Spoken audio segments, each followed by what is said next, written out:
I've been in another gear. I can feel the air up there. When I feel so clear. I've been in another gear. Yeah, I've been in another gear. Yeah, I've been on another wave. About to blast off for days. Damn, they don't even know my face. What the fuck she even saw my face? Know my whole story before she even talked to me. Feel like I'm a superstar when you walk to me. Everybody wanna know my name. Remember when they couldn't pronounce my name? Ayy, gang, gang on the gang. I could put it on the set, I could put it on the change, When you see me, know it changed. But they proud of the person I became. They admire how I go. What they admire got me go. I'm flated like a kaleidoscope. When I see it through my scope, I can feel the air up there. When I feel so clear.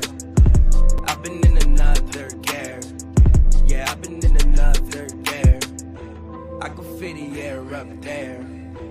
When I feel so clear.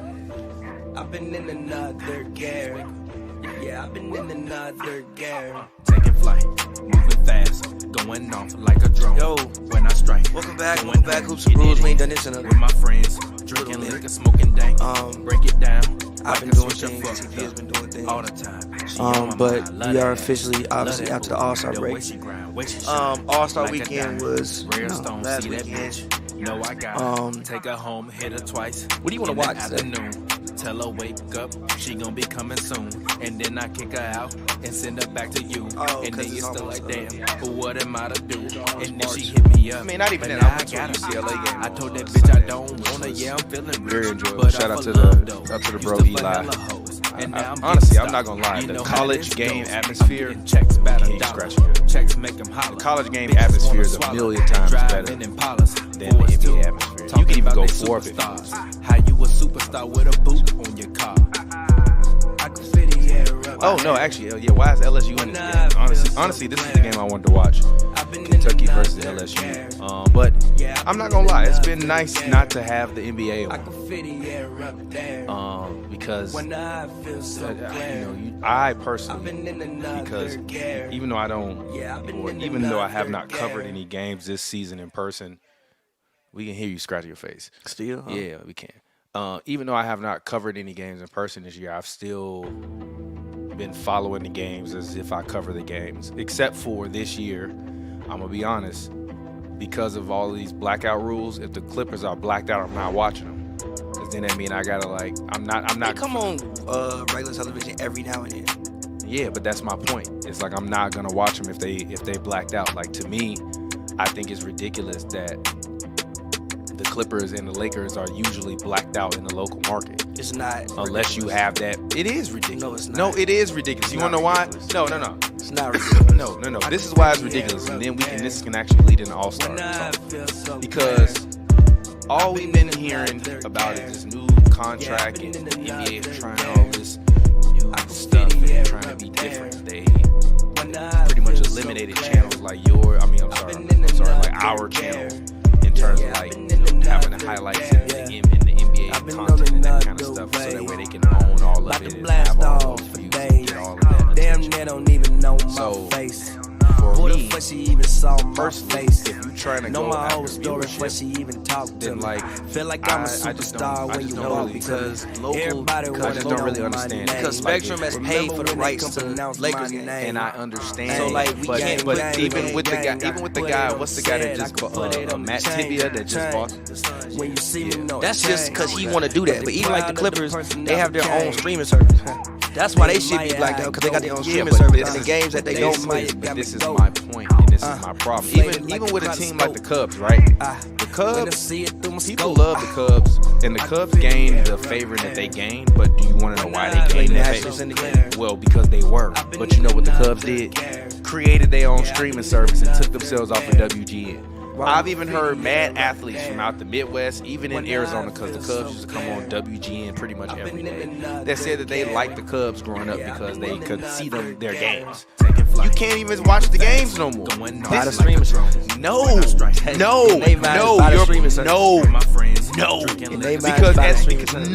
What are we paying for League Pass for? To watch the other team. You're paying for League Pass. To watch the other 29 NBA. No Adam Silver. You're paying for League no Pass. NBA team. I'm You not pay for paying, League I'm paying Pass for to League watch. Pass so that way I can have access to the league. You're paying for My League team Pass. is a part of the league. No, you're paying for League Pass to watch out-of-market games. No, I'm not. Yes, you are. No, That's what I'm you're paying not. for. No, I'm not. Because you could just buy cable, or you could just buy fucking Spectrum, or you could buy the Clippers streaming service if you just want to see the Clippers. I'm not buying. That's you. It's unfortunate. Obviously, it's a money grab, but it is what it is. Like, why would It's not WGN about it being a money grab. Why would It's stupid. Why would the You're Cubs siloing your audience. No, you're not. Yes, you are. No, you're not. You're creating yes, your you own. are. You're creating your own service so that in theory, if people want to watch it bad enough, we get to control all of it, the content, and everything else that's around It doesn't our own work service. that way. How it don't work that way? It don't fucking work that If way. the Clippers had their own service, that they broadcast the games on, and they do a thing, obviously, like, I guess what they want to do is like what Spectrum has with the Lakers, where they run like content around the Lakers, like they have like the little other shows around the Lakers, same way they Cool. they do with keep the them Dodgers. keep them on the local markets so we They can see are. the games. They No, are, they though. aren't. Yes, they No, are. they aren't. They have No, more. they do come to- no. They have more games on like the KTLA. On KTLA this year. I think they have 12 games this year on Yeah, KTLA. so they do put some on the local 12 market. games out of 82. They put some on the local Man, market again, come on, again. man. That's Also, trash. again, That's also. trash. And even when I'm also trying to with the watch it national on TV Bally games that they Sports, have. even when I'm trying to watch it on can Bally watch it on Sports Bally apps, Sports. even when I'm trying to watch it on the Bally Sports apps, sometimes it's blacked out or the game just ain't on there. What are we doing? When is it blacked out on Bally Sports? I ain't never seen about them on Bally. It on my application in my house, when I pull it up, sometimes it'll be like, yeah, you are unable to watch this game. Is it on national TV? No. I ain't never seen it blacked out No. on Bally Sports, and I be on. No. And I be sometimes on- the games don't be on Bally Sports and not on KTLA. They be on Bally Sports. No, they do not. Like, gee, listen, okay, maybe with whatever app you got, but when I got DirecTV on my thing, Okay, every you clip had no, you're missing my point. You have a cable subscription that comes with that. Well, then I mean, that's on you, bro. No. I feel you. No. This is my point. The subscription that I have access to that is in the market is in our market. So it works sometimes and it doesn't. But then why would the cable subscription work? Because you're watching it through the cable app and not through the Bally Sports app. That's my point. My point is it's not always an easy linear experience, which is the problem that they are going to run into, like every other streaming service is running into, as they start bleeding cash because they're losing eyeballs. It's gonna be cheaper The eventually. fact that Steph versus Sabrina, an interleague competition, had more views than the All-Star game is crazy. No, it's not. It's not crazy. You're nuts. It's not. You're No, nuts. that's not crazy. You're That would nuts. no. It's not. The reason why it's not crazy. No. That means that the product is shit. No, the reason The why. All-Star game is shit. Well, yes. And no one wants to watch it. Well, yes, but So they would rather watch an Yes. interleague event yeah, than but I to think watch. No, wait. Than to like they would rather watch an interleague event with I the would player. No, love- wait, stop. With a player that is not even in that league, I than would- to watch. But hold on. I would 25 love of the hold greatest on, though. basketball players I in would- the world. I It genuinely, doesn't make sense. I genuinely would love to see the ratings historically for All-Star Saturday Night as opposed to the All-Star game. Because I feel like All-Star Saturday Night a lot of the time gets more eyeballs than the actual All-Star game.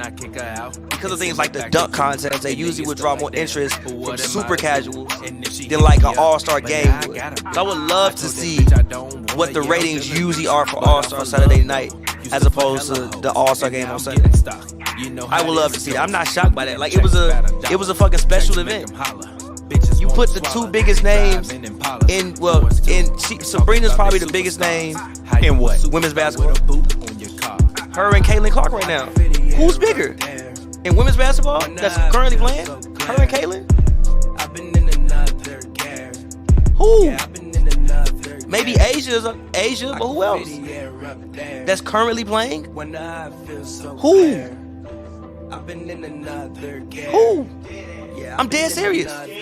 Yes. Who? I said biggest names in women's basketball currently playing. Asia Wilson is the biggest name in basketball. Breonna Stewart. She's not. I don't think she's a bigger name than Sabrina, bro. I don't. IG. And here's why I don't. No. Somebody here. Here's why I don't. But here's why I don't. The reason why I don't. No. Here's why I don't think that. The reason why I don't is because Sabrina. No. The reason why I don't know about that is because no. The reason why. No, it's in play. I don't think it's turned up, bro. I don't. No, I'm not sure about that, bro. I'm not sure about. Actually, let me. Hold on. WNBA jerseys. Asia Wilson, without a doubt, is the biggest player in women's basketball other than Caitlin Clark. Debatable. You're a liar. Debatable. Fuck Sabrina is here, definitely man. up there. You're mad. Sabrina is definitely up No, there. she's top 5, but to say she a bigger name in women's basketball than Asia Wilson She might be. or Breonna Stewart, she's still not even a bigger name than Sue Bird, and Sue Bird retired. I said active players. Man, all right, bro. She not a bigger name than Breonna. She not a bigger name than Asia. You tripping.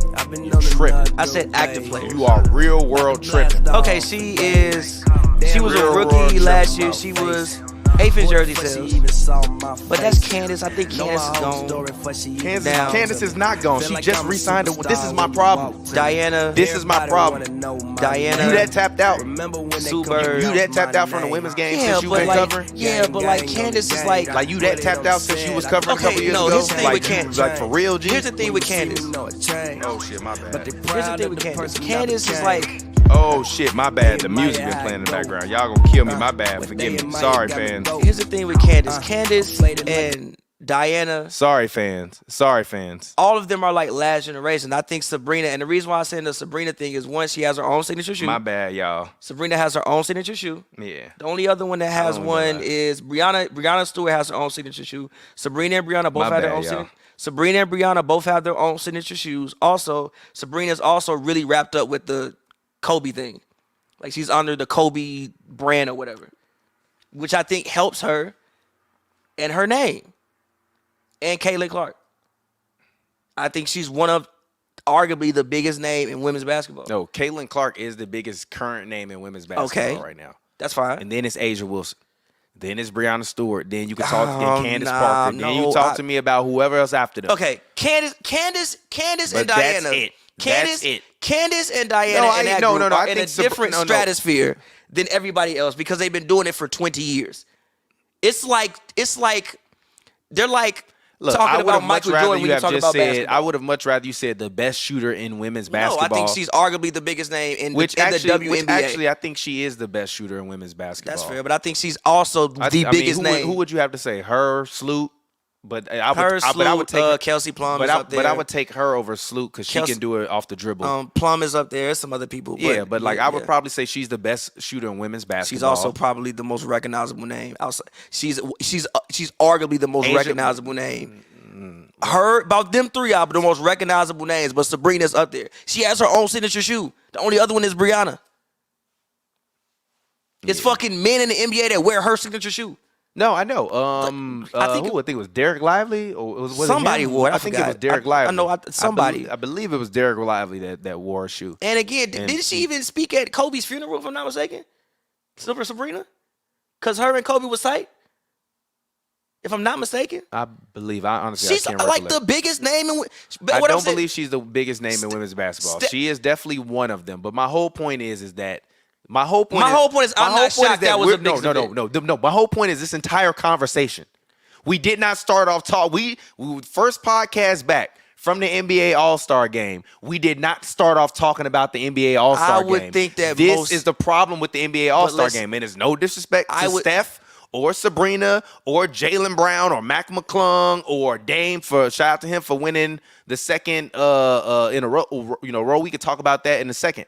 But my point is that I would argue, we did not start off this show talking about the actual All-Star game. I agree that we talked about the other things that were happening All-Star weekend before we talked about the actual game itself. Because the game is an atrocity. And I would argue, the league want to silo off these teams, but then they want to put this product in front of the world that is awful basketball, and you expect me to want to invest and pay hundreds of dollars a year to just be able to watch Clipper games, even though I live in the market. I'm not rocking with it. And I'm not rocking with it. Y'all not gonna make me rock with it. You're not gonna make me rock with it. I would argue trash. there are many All-Star games. For instance, 2000. What the fuck happened in the All-Star game? All you remember is Vince Carter.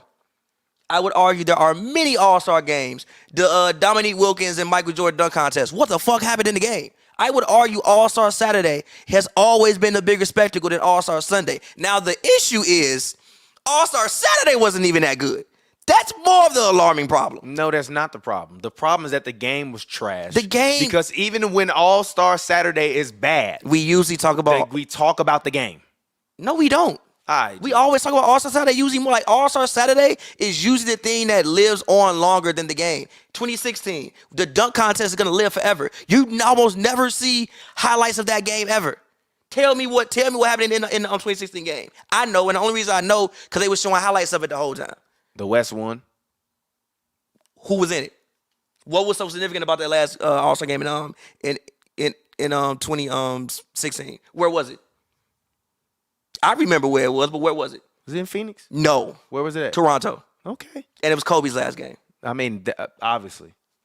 I'm just saying. But it's 2016, bro. But again, the thing that we remember from there first and foremost is the dunk contest. It was his last All-Star game. Yeah, but I'm saying the thing that we remember first and foremost. That's cap. It's a dunk contest. It's cap. It's a dunk contest. We remember that it was Kobe's last All-Star game. We also remember it's the greatest dunk contest. And everybody had their last moment with Bean. We and it was also fun. more remember for Bean. He had damn near all the ice packs on, the wrappings around his hand. The main thing from that weekend. The Kobe tour was in it. And the main thing from that weekend. Shout out to Bean. Was fucking Aaron Gordon sitting down midair and dunking the basketball. He lost. I mean, but he fucking lost. Is that not the best dunk of the contest, bro? He fucking lost. Is that not the best dunk of the contest? We're not talking about him because he lost. Is that not the best dunk of the contest? No, okay, I'm not gonna allow you to sit up here and do this. That's not the dunk of the best dunk of the contest. No, that is not the fucking point. What's the point? I'm not gonna sit up here and allow you to say that we was talking about Aaron Gordon dunk that weekend more than we was talking about that being Kobe last fucking All-Star game. We were talking about the dunk contest way more. All right, bro. That dunk contest was incredible. We always talk about Kobe last All-Star game was incredible. When you ask somebody about the 2016 All-Star game, they gonna think about Kobe Bryant. No, they gonna think about fucking the dunk contest first. No, they not gonna think about it was in Toronto. They're not going to think about the dunk contest first. Think about it was in Toronto. They're going to think about it was Kobe last All-Star game. They're going to think about the dunk contest first. Then they're going to think about that. They're not going to think about Aaron Gordon first. When you ask somebody about the 2000 All-Star weekend, all they're going to remember is fucking Vince Carter did that shit. Like, my point is this. All-Star Saturday, I think, historically, it's supposed to be the game, but I think what lives longer is All-Star Saturday. I feel like that's a little disrespectful, though. What? Because AI hooped in that 2000 All-Star game, didn't he? Yeah, but the game and one that like no, and that one that a good Kobe Mike dude. It wasn't that year. No, because Mike wasn't even in the league. I know what you thinking about. You thinking about the one that was in Atlanta in like 03, I think. I'm thinking about 03? Yeah, okay. Exactly. And then and if you're talking about the last one where they had all the jerseys, you thinking about 01 where the East came back from down 20. But in 2000, all we remember, the only thing you see from that whole weekend is Vince Carter dunking the ball. Even in, I think it was whatever dunk contest when Jason Rickson and Desmond Mason performed. I think that was the biggest thing of that weekend too. Like again, what year was that? It's got to be like 04. I think it was after Mike. It got to be like 04. There's many, even the Dwight Howard Superman shit. We usually think about All-Star Saturday more than we think about the All-Star game. Nah, that's cap, G. Oh, that 04 All-Star game. I remember that All-Star game. That's the one when Kobe got booed in Philly. No, it's not. No. I think that's an earlier one. No, it's not. That was after they beat them in the finals. No. Because then they played the Nets. No, they played the no, that was 02. That was 02. Exactly. No, but my point is, I remember All-Star games. I'm not saying you don't remember any of them. You're going to talk to me about one dunk. You're going to talk to me about one dunk. But I actually remember NBA All-Star games. Me too. I'm not saying that you don't remember. So you're not going to tell me that the side shows that are happening before the game, which the game is supposed to be the actual thing we're there for, should be a better product than the side shows. Debatable. I'm not rocking with that. Yes, I watched all the All-Star games. For hoops. I watched all the All-Star games. I remember them. But usually, a lot of the time, the things that you're most excited about are the side shows, it used to be the dunk contest. Now I think more so it's switched to maybe the 3-point contest, because the dunk contest sometimes has lacked some of its luster. because of the names that are in the dunk contest. I think it lacks some of the luster that it used to have when you have more prominent names. Like I didn't even know Obi Toppin I knew Obi Toppin had a brother. I didn't know he was on the Knicks though. I thought he was like still in college or in the G League. But yes, I do think the game is but it's the All-Star game is in a weird place. One is in a weird place because how an actual NBA game is played. Like the actual NBA, like even when I think they scored 50 points in every quarter, which is insane. But you might watch a regular NBA game where they might score 50 points in a quarter. You might watch a regular game where they might do that. And even when talking about, they weren't playing no defense, they weren't playing no defense. They could have played better. They could have played harder. They could have at least ran a full sprint the whole game. But also, Dame is shooting from fucking half court every play. What defense is supposed to get played? He does that in real life. Exactly. And what defense he shooting from fucking half court? What you want me to do? He got career highs in shooting this year? Well, I mean, no, this year's been kind of a down year for him. So you can't defend him no more? This year's kind of a down year for him. That's my whole point. I also think that Dame is going through a lot this season, a lot of change in general this season. But yeah, this year's been a down year for him. So far, at least. But yeah, the All-Star game was definitely it wasn't. I don't think it's as bad as people make it out to be, but it definitely is not the games that we grew up on. And that's because some of the players there, like Luka and Jokic, don't take it seriously. Ant did not take that shit seriously. And I wonder when the switch happened. Like, what is a disconnect between, like, this generation? I think what they need to do is what baseball did. But from 2000 and talking about when they make get home court advantage. 2005, 2006 to 2016. Yeah, make home court advantage what you get for winning the game. Yeah, but everybody not gonna play hard though, because some teams have no point in making. That's like, we not going there. Like Trae Young, we not going to the finals, bro. Yeah, but if I'm Jason Tatum and Trae Young on my team, you better fucking play because we want home court advantage. How you gonna make me play, G? The fuck you mean? How you gonna make me play? Now, the only thing no. You know what I actually think it will do is guys that we are usually on the borderline, like a De'Aaron Fox or Domantas Sabonis, that wouldn't get picked over a name, would actually get picked over a name now because now you thinking I need some actual strategy. But that because from that perspective I would much rather Demont. No, fuck fair. That's not fair. Fuck fair. We're here for entertainment. Exactly. And so that shit was not entertaining. But listen. It was not entertaining. I was at the bar watching the dunk contest. Jason Tatum dunked over Kai Cenat. You mean Jaylen Brown? Or Jaylen Brown, my bad. Jaylen Brown dunked over Kai Cenat. I literally said, bartender, close out my tab. He closed my tab out. I drove home, and I did not know who won until I tweeted who won the dunk contest. Because when I got home, it had restarted the thing on TNT. So I was like, I'm not even about to look up who won. Twitter, who won? And then eventually it popped up in the mentions. I said, oh, good job, Mac. I didn't even see what he did to finish. And also, stop fucking dunking over Shaq. You gotta stop retire that shit. You gotta stop dunking dunk over Wemby or some shit. You gotta stop dunking over Shaq. If you can dunk over Wemby, I'll give you a fucking. I'll give you 100. We gotta stop dunking over Shaq. The first person to dunk over Wemby automatically win the whole contest. Yeah, we gotta stop dunking over Shaq, G. I'm tired of, like, they be dragging Shaq out there like 14 times every dunk. Like, G, pick somebody else, bro. But also, this is the thing with Shaq, G. He big, but he not really that big no more compared to some of these guys that might come in that are tall. Like, we've seen guys dunk over Taco Fall. So who jumped over Taco Fall? It did happen, but who was it? Somebody did jump over Taco Fall. I forgot who it was, but somebody did do it. Also, the best dunk over Shaq is Hamidou Diallo dunk over Shaq. Remember when he jumped over and then put his arm in the rim? Yeah. That's the best dunk over Shaq. Oh, it was Aaron Gordon in 2020. Aaron Gordon dunked over Taco Fall. So, like, I don't want to see y'all dunk over Shaq. I saw Aaron Gordon dunk over a guy that's 7'6". So if you not dunking over Wemby, it's over, G. Also, stop dunking over somebody.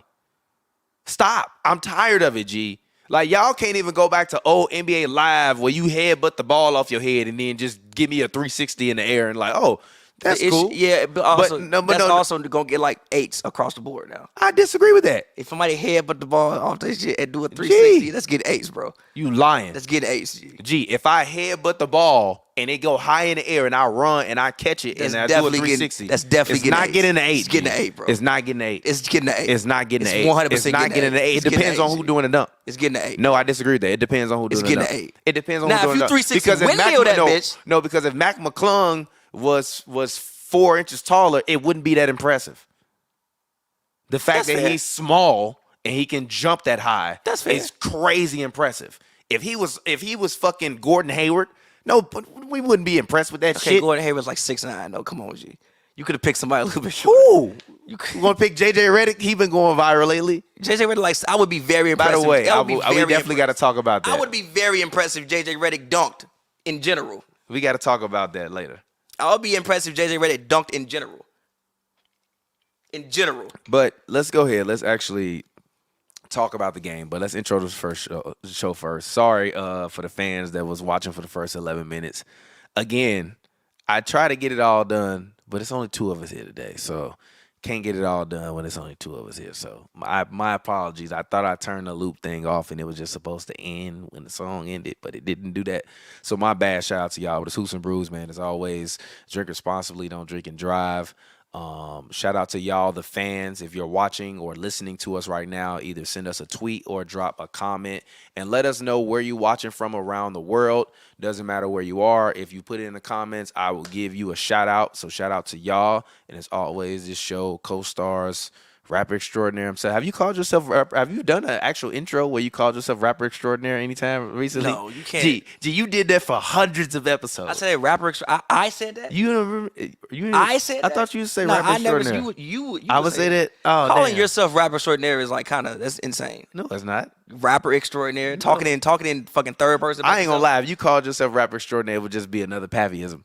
Rapper extraordinaire. You call yourself the Bachelor. That's different. You don't call yourself a bachelor. You call yourself the Bachelor. You don't say I'm a bachelor. I might have some women. You say I'm the Bachelor. As always, Hold man. on, I think Yeah, my man. headphones came loose. Pavy, as always, man. I'm here. I actually dropped a new song recently called FaceTime is Dangerous. This guy, TP, sitting next to me right here, obviously, shot the video, so make sure y'all go check that out. I think it's a cool record, so I think you guys would like it. I actually got to tell the story of how that song came about. I'm gonna do that.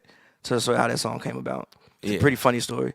Yeah, and Joe been working, G, but he'll be back. Yeah, facts. Joe will be back. Joe been dead ass working. We told y'all y'all heard the episode when Joe told y'all he got a job working with the youth. When I told him to call the youth because he just said he was working with the youth, he working with the youth. Call the youth. Call the youth was funny. Call the Youth was still one of the funniest episodes of all Call the time, G. Youth. Call the youth. That man said Jason Tatum was the prototype. I'm not mad. It's And really no, it's not. And every young player since has said Paul George is the prototype. That, which I is told him Paul George. which is crazy that like it happened right after that. Like all these young people, Paul George about to go. Paul George like right after he said that. But no, call the youth, G. Shout out to Joe, G. Shout out PG, man. Yeah, shout I out. know PG had 9 All-Star appearances. I'm like, God damn. PG got 9 First ballot All-Star Hall of appearances. Famer. I mean, obviously. I'm like, he got 9 All-Star appearances? Fuck. It don't feel like he got that. It don't feel like he been in the league that long. He's not a first ballot Hall of Famer. You are lying to yourself, bro. Nah, I said the same thing about Chris Paul. He's a first ballot Hall of Famer. Has he been to the finals? He been to Final Four? He has been to the Final Four. Okay. All right. And Chris Paul has been to the actual finals, man. No, I know. I said that about Chris Paul back then. Oh. I'm still holding everybody to that same standard I held Chris Paul back then. If you have not finished at least 4th place, G, you're not a Hall of Famer. G. I don't think Vince Carter should be a Hall of Famer. He gonna get in though. You're a liar. He shouldn't made be 2 an Hall of Famer. finals. When did Vince Carter make a I finals? thought he made the finals with the Nets. When the fuck he make a finals? Never mind. He wasn't on that Nets team. That was Richard Jefferson and Kenyon Martin. Well, they made some conference finals. With him, no, the fuck they didn't. They never made a conference final. No, they was getting smoked, smacked around by LeBron. They said smoked and smacked around. They was smoked, smacked around by LeBron. He didn't make no fuck. He smoked and smacked around by LeBron is crazy. He shouldn't be. Vince Carter should not be in the Hall of Fame. He was never, ever, ever, ever. I told you, there's no Vince Carter highlight in a game.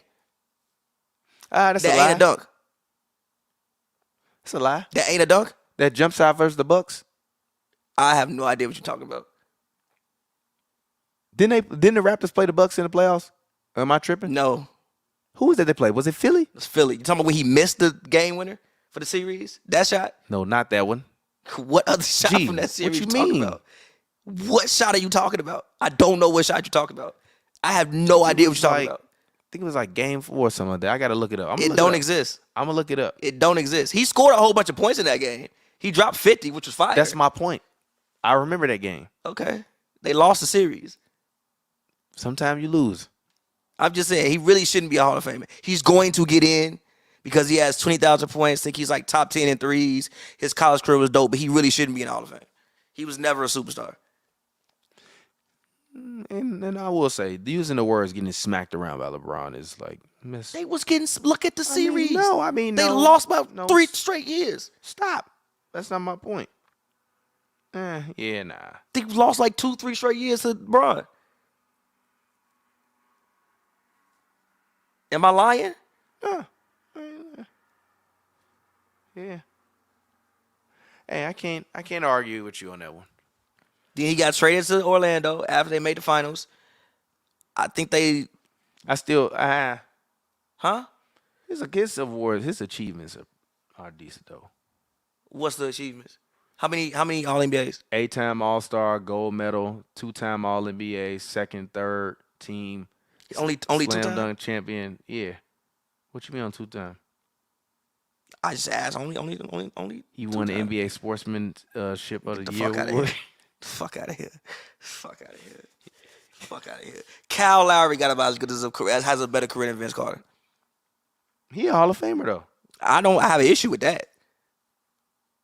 Kyle Lowry Hall of Famer. I think Kyle Lowry's a Hall of Famer. Yes. Kyle Lowry. I think he's 5-time All-Star, 2-time All-NBA. 6-time All-Star. 6-time All-NBA. 1-time third team All-NBA champion. Nah, he's not a Hall of Famer. He's a Hall of Famer. He's probably he might not get in. He might not get in. I'll take that back. He might not get in though. I'll take that back. He averaged 22 and 7 one year. Is Chauncey getting in the Hall of Fame? I thought didn't he make the finalists? I don't know. He might have. He made the finalists. But is he gonna get in the Hall of Fame though? I mean, if Chauncey get in the Hall of Fame, if Chauncey get in the Hall of Fame, then Kyle Lowry and Rondo should be Hall of Famers. I told you Rondo's already Hall of Fame. I don't know if he gonna get in if Chauncey didn't get in. Let me see. But if Chauncey get in, then those two should get in too.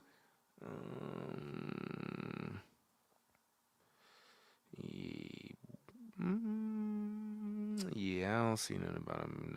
Damn, that's big bold letters. The NBA be tripping on people. I mean, sorry, the internet be tripping on people. Chauncey Billups. Let's see. Nah, I guess he didn't. I thought he did. Let's see. Yeah, if Chauncey don't get in, then Kyle Lowry don't have a chance. Rondo might have more of a chance because he's a 2-time champion. I think he's like... Oh, no, he is. He's a finalist. Who were the finalists? It was Vince Carter, Ben Wallace, or is Ben Wallace already in? I believe Ben Wallace been in. He's among the 14 finalists. Yeah, Ben Wallace been in. Who are the 14 finalists? Vince Carter? Hold on, wait a minute, brother. This year's nominee from the American Committee are Chauncey Billups, Vince Carter, Michael Cooper, Walter Davis, Bo Ryan, Charles Smith, who's a high school head coach. For the women's committee is Simone Augustus and Marion Washington. They both getting in. For the veteran committee, it was Dick Barnett and Harley Redden. Barnett? Yeah, Dick Barnett. That's an NBA, OG name. The NBA player. I know, No. that's an old name. Yeah.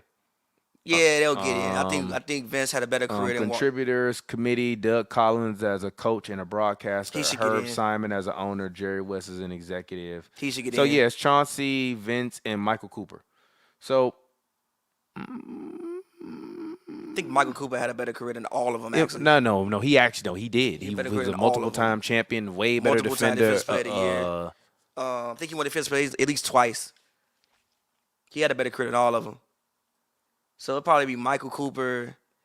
Vince will get in this year. Chauncey probably won't get in. But Vince might get in. I think Chauncey got a better case defense to me. He was pivotal on that team. I'm not mad at that. Because Chauncey has a ring. And was a part of a lot of good basketball for many years. Somebody said 2 fine. That's hilarious, bro. Somebody said, remember when you were in the 4th grade? All right. All right. Moving on. What do you think about 200 points in an All-Star game? People be scoring 150 in a regular game. So, like, can I get that mad? I ain't gonna lie. Michael Cooper's resume is crazy.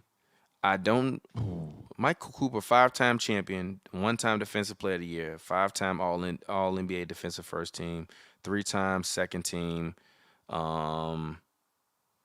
His career stats aren't really that impressive, if I'm being honest. Who, Michael Cooper? Yeah. He wasn't a scorer. No, I know. No, I mean, I'm just saying, like, his career numbers are like 8.9, 4.2, 3. He wasn't a scorer. He played how many time defense player of the year? Is he? One, but he was 8-time all defense total. He was never an All-Star though. Okay, the only thing about that is like we can't put Bruce Bowen in the Hall of Fame. What you mean? We can't put Bruce Bowen in the Hall of Fame. But Bruce Bowen never won Defensive Player of the Year. He did not win Defensive Player of the Year. He did not. He kicked a lot of people. He did kick the fuck out of a lot of people. But we can't put Bruce Bowen in the Hall of Fame. Now, granted, he didn't win Defensive Player of the Year. He a Hall of Famer in my book. Bruce Bowen is not Draymond Green a Hall of Famer. Bruce Bowen a Hall of Famer. You have to stop. You really have to stop. You do good though. Actually, that's the name of this episode. If Draymond Green, no, it's the green one. No, if Draymond Green is a Hall of Famer, Bruce Bowen is a Hall of Famer. Yes, he is. Yes, he is. Bruce Bowen don't have the fan love Draymond have because Draymond playing with rock stars. No, because Draymond Green is a better basketball player. Tim Duncan was a rock star. Draymond Green's a better basketball player. Bruce Bowen would have made Draymond Green's a better basketball player. No, he is. Player to player, no comparison. No, it is a comparison. It's not a comparison. It is a comparison. It's not a comparison. It is a comparison. It's not a comparison. It is a comparison. Pull up Draymond Green's career. Three-time champion, 5-time all defensive first team. Who is this, Draymond or Bruce Bowen? 5-time all defensive. Who is this, Draymond or Bruce Bowen? 5-time all defensive first team, 3-time all NBA defensive second team. That's Bruce Bowen. Now pull up Draymond Green. No, but that ain't no. That's two. No, stop. That's 2 championships less than Coop. Pull up Draymond Green. No, stop. That's 2 championships less than Coop. I will say he only got a 6-point. Can you pull up Draymond Green? Can you let me get to it, brother? You know my computer's slow as fuck. This shit cheap as hell. Let me live. Damn, I'm trying. I can't do it all the same time. I'm pull it up. Draymond Green, 4-time champion, 4-time All-Star, 1-time All-NBA second team, 1-time All-NBA third team, Defensive Player of the Year, 4-time Defensive first team, 4-time Defensive second team. He was a steals leader. Come on, G. No, Bruce Bowen got more first teams than him. No, he don't. Yes, he does. 3. He got 5. He got 3 second teams. He got 5 first team, 3 second teams. Better defender. Better defender. Draymond Green. No. Draymond Green's career is not over yet. If Draymond's never going to beat all defense again. That's cap. He going to make it this year. No, he's not. Yes, he is. No, he's not. If he plays 65 games, he's going to make it. He's been fucking punching people all year. If he plays 65 games, he's going to make it. If Draymond Green win win fucking all defense this year. If he plays 65 games, he's going to win. No, stop. If that man make that team this year, G, everybody should be outraged. Why? He done been suspended twice for punching motherfuckers while playing defense. But he's playing good defense when he's not punching people. Hold on, wait, gang. When it might happen? Actually, no, it's not. Come on, bro. He's missing the fuck out of that. Wow. I hate college basketball. I hate college basketball. LSU just upset I hate college Kentucky. basketball. Wow. College basketball is the worst sport of all time. College basketball is the worst sport of all time. That's the worst sport of all time. This is the worst sport of all time. That's crazy. This is the worst sport of all time. Bro, I ain't gonna lie. The same shit kind of happened at UCLA, except for bro ran straight up the court. The worst sport of all time. G. College basketball, men's college basketball is the worst sport in the history of humanity. He really hit that. What the fuck was that, bro? He just drove into everyone, threw up some bullshit, saved the ball. Bro. Get the fuck out of here, bro. Team coach, you just got to be like it is what it is, bro. Like, I bet. Y'all got it, G. Y'all got it, G. Y'all got it, bro. Fuck it, we gonna make the tournament. Y'all got it, bro. That Angel Reese. G, come on, bro. Look at this shit. He got that shit. He got it blocked. Caught it back. Threw a lob in the air. Come on, bro. G. Sorry, y'all. We was watching in the Kentucky versus LSU game. G, get the fuck out of here, bro. Get the fuck out of here, bro. I got tears in my eyes, bro. Get the fuck out of here, bro. I got fucking tears in my eyes, bro. Hey, you got CBS Sports Network. It's another college game ball. Or maybe if you just hit the Yeah, I got it. Just hit the multi-view, and then if you click the game, it'll take you straight to it. You're right. You're not wrong. Oh, they must be going off now, shit. Oh, no, there it is. But, man. But no, literally, Bruce Bowen. No, we not Bruce Bowen, 5-time first. Yeah, but Draymond Green is all defense. Yeah, but Draymond Green is 2-time All-NBA. Huh? Draymond Green is 2-time All-NBA. That's because he was playing with Steph Curry and Klay No, Thompson. it's because he was good, bro. Because he was playing with Steph Curry and Klay Thompson, G. Because he was good, bro. No. Draymond Green was a top 3 power forward in the league for a couple years. G, do you notice how we still, like, we bring up the All-Star game and then we don't talk about it? The shit was ass. It wasn't the best. It was a 2-pack of ass. It wasn't the best. We didn't even get no highlights. It was a triple side pack of ass. We didn't even get no highlights. We got Braun with the arm back. That shit was trash, bro. He barely got up off the ground. Gee, that actually made me very sad. It made me, he barely dunked that, G. It, like, hit the rim as it was going in. He barely dunked that. It literally made me sad, bro. I'm like, damn, we ain't got too much longer. Hey, look, they asked LeBron, like, what's your mentality to go ahead try to get the MVP? Like, nah, the young guys got it out. Yeah, but fucking you tired. Like, fuck that shit, y'all got it, bro. He woke up at noon. Bron got to the arena. Bron didn't even come for fucking the media day. He came the next day. G, that bad. Man, I ain't come to this shit. Y'all done this 21 times, bro. Y'all got it. I feel him, no shit. Y'all, yeah, you know, talk to Ant. By the way, what you think about Ant's comments? I don't like Ant saying that. What comments? When he said, you want to see what he said about the All-Star game? What? Basically paraphrasing it, I don't think that you're going to get guys. He was like, I don't think you're going to get guys to play hard. I don't look at it as like a competitive thing. It's supposed to be a break. I don't know how you're going to get people to play hard in the All-Star game. The winner of the All-Star game conference get the home court advantage in the finals. But why we got to incent? Like, it's just like, no. Do we, like, but it's like, do we need incentives for we everything, do. G? We need you to play 65 games, and we need you to actually play in the All-Star game like you mean it. Because that's the one time, as I mentioned earlier, where the world is supposed to be able to see a collection of our brightest stars. I agree. To show off the best basketball. Because we're siloing off the game because we think that we're going to make more money that way. That's my problem. But anyways, Klay Thompson, off the bench. You trying to trade this nigga again? I can't trade him no more. Trade deadline happened already. Fair. Trade deadline is here, so Klay Thompson is safe. And you know something funny? They was praying to God that the Lakers was like, fuck it. Man, fuck it. Send us Klay and Draymond. Yeah, we'll give y'all LeBron. Like, fuck it. Like, the only reason why Klay didn't get benched to start the year was because they was like, we might be able to trade him. Nah, because you had to bench him. I don't think he's gonna stay off the bench first. the whole season. No. Steve Kerr said that he said today that he views the lineup of having Chris Paul and Klay Thompson off the bench being something that would be very valuable for their team in the long run. He said he looks at Klay Thompson's role more like Iggy's role. Damn. Damn.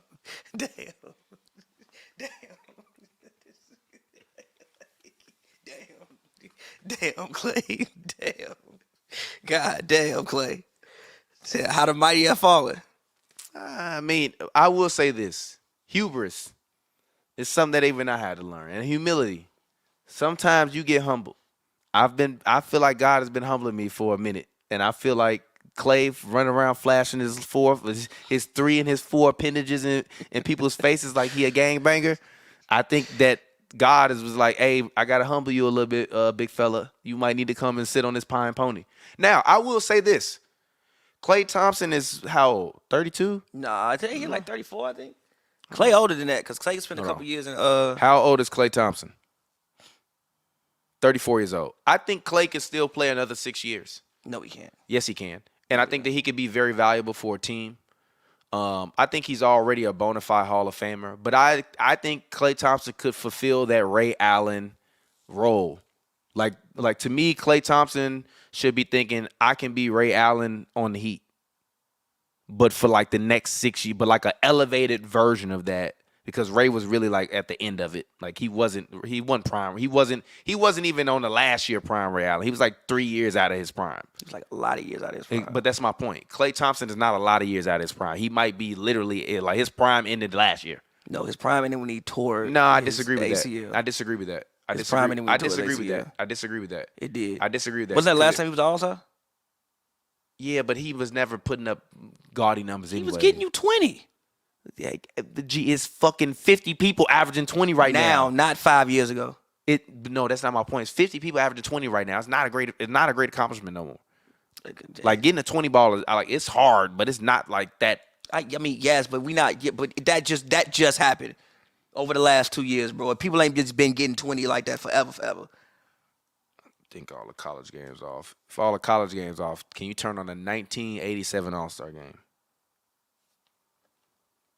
I mean, something on, but like you want to see. There's still something on. You want to see fucking who play? Oh damn, I went all the way out. But what do you think the Warriors' ceiling is? They could maybe get. Oh no, you can turn the Illinois game. Oh, the stupid finish alert. They could maybe be a second round team, conference finals team. I mean, like if you look at the top of the Western Conference, bro. All right, Another bro. stupid finish, G. No, they beat them. Okay. Like if you look at the top of the Western Conference, you got the Timberwolves and you got you have some young teams at the top of the conference. So you might win 55 games and your reward might be playing LeBron for 2 weeks or Steph and them for 2 weeks. Like if they get the Thunder, like they could maybe beat the Thunder in like a series. And the Warriors have no way in hell. Nah, and the Warriors have also been playing better recently. I think that I'm not gonna say what Richard Jefferson said.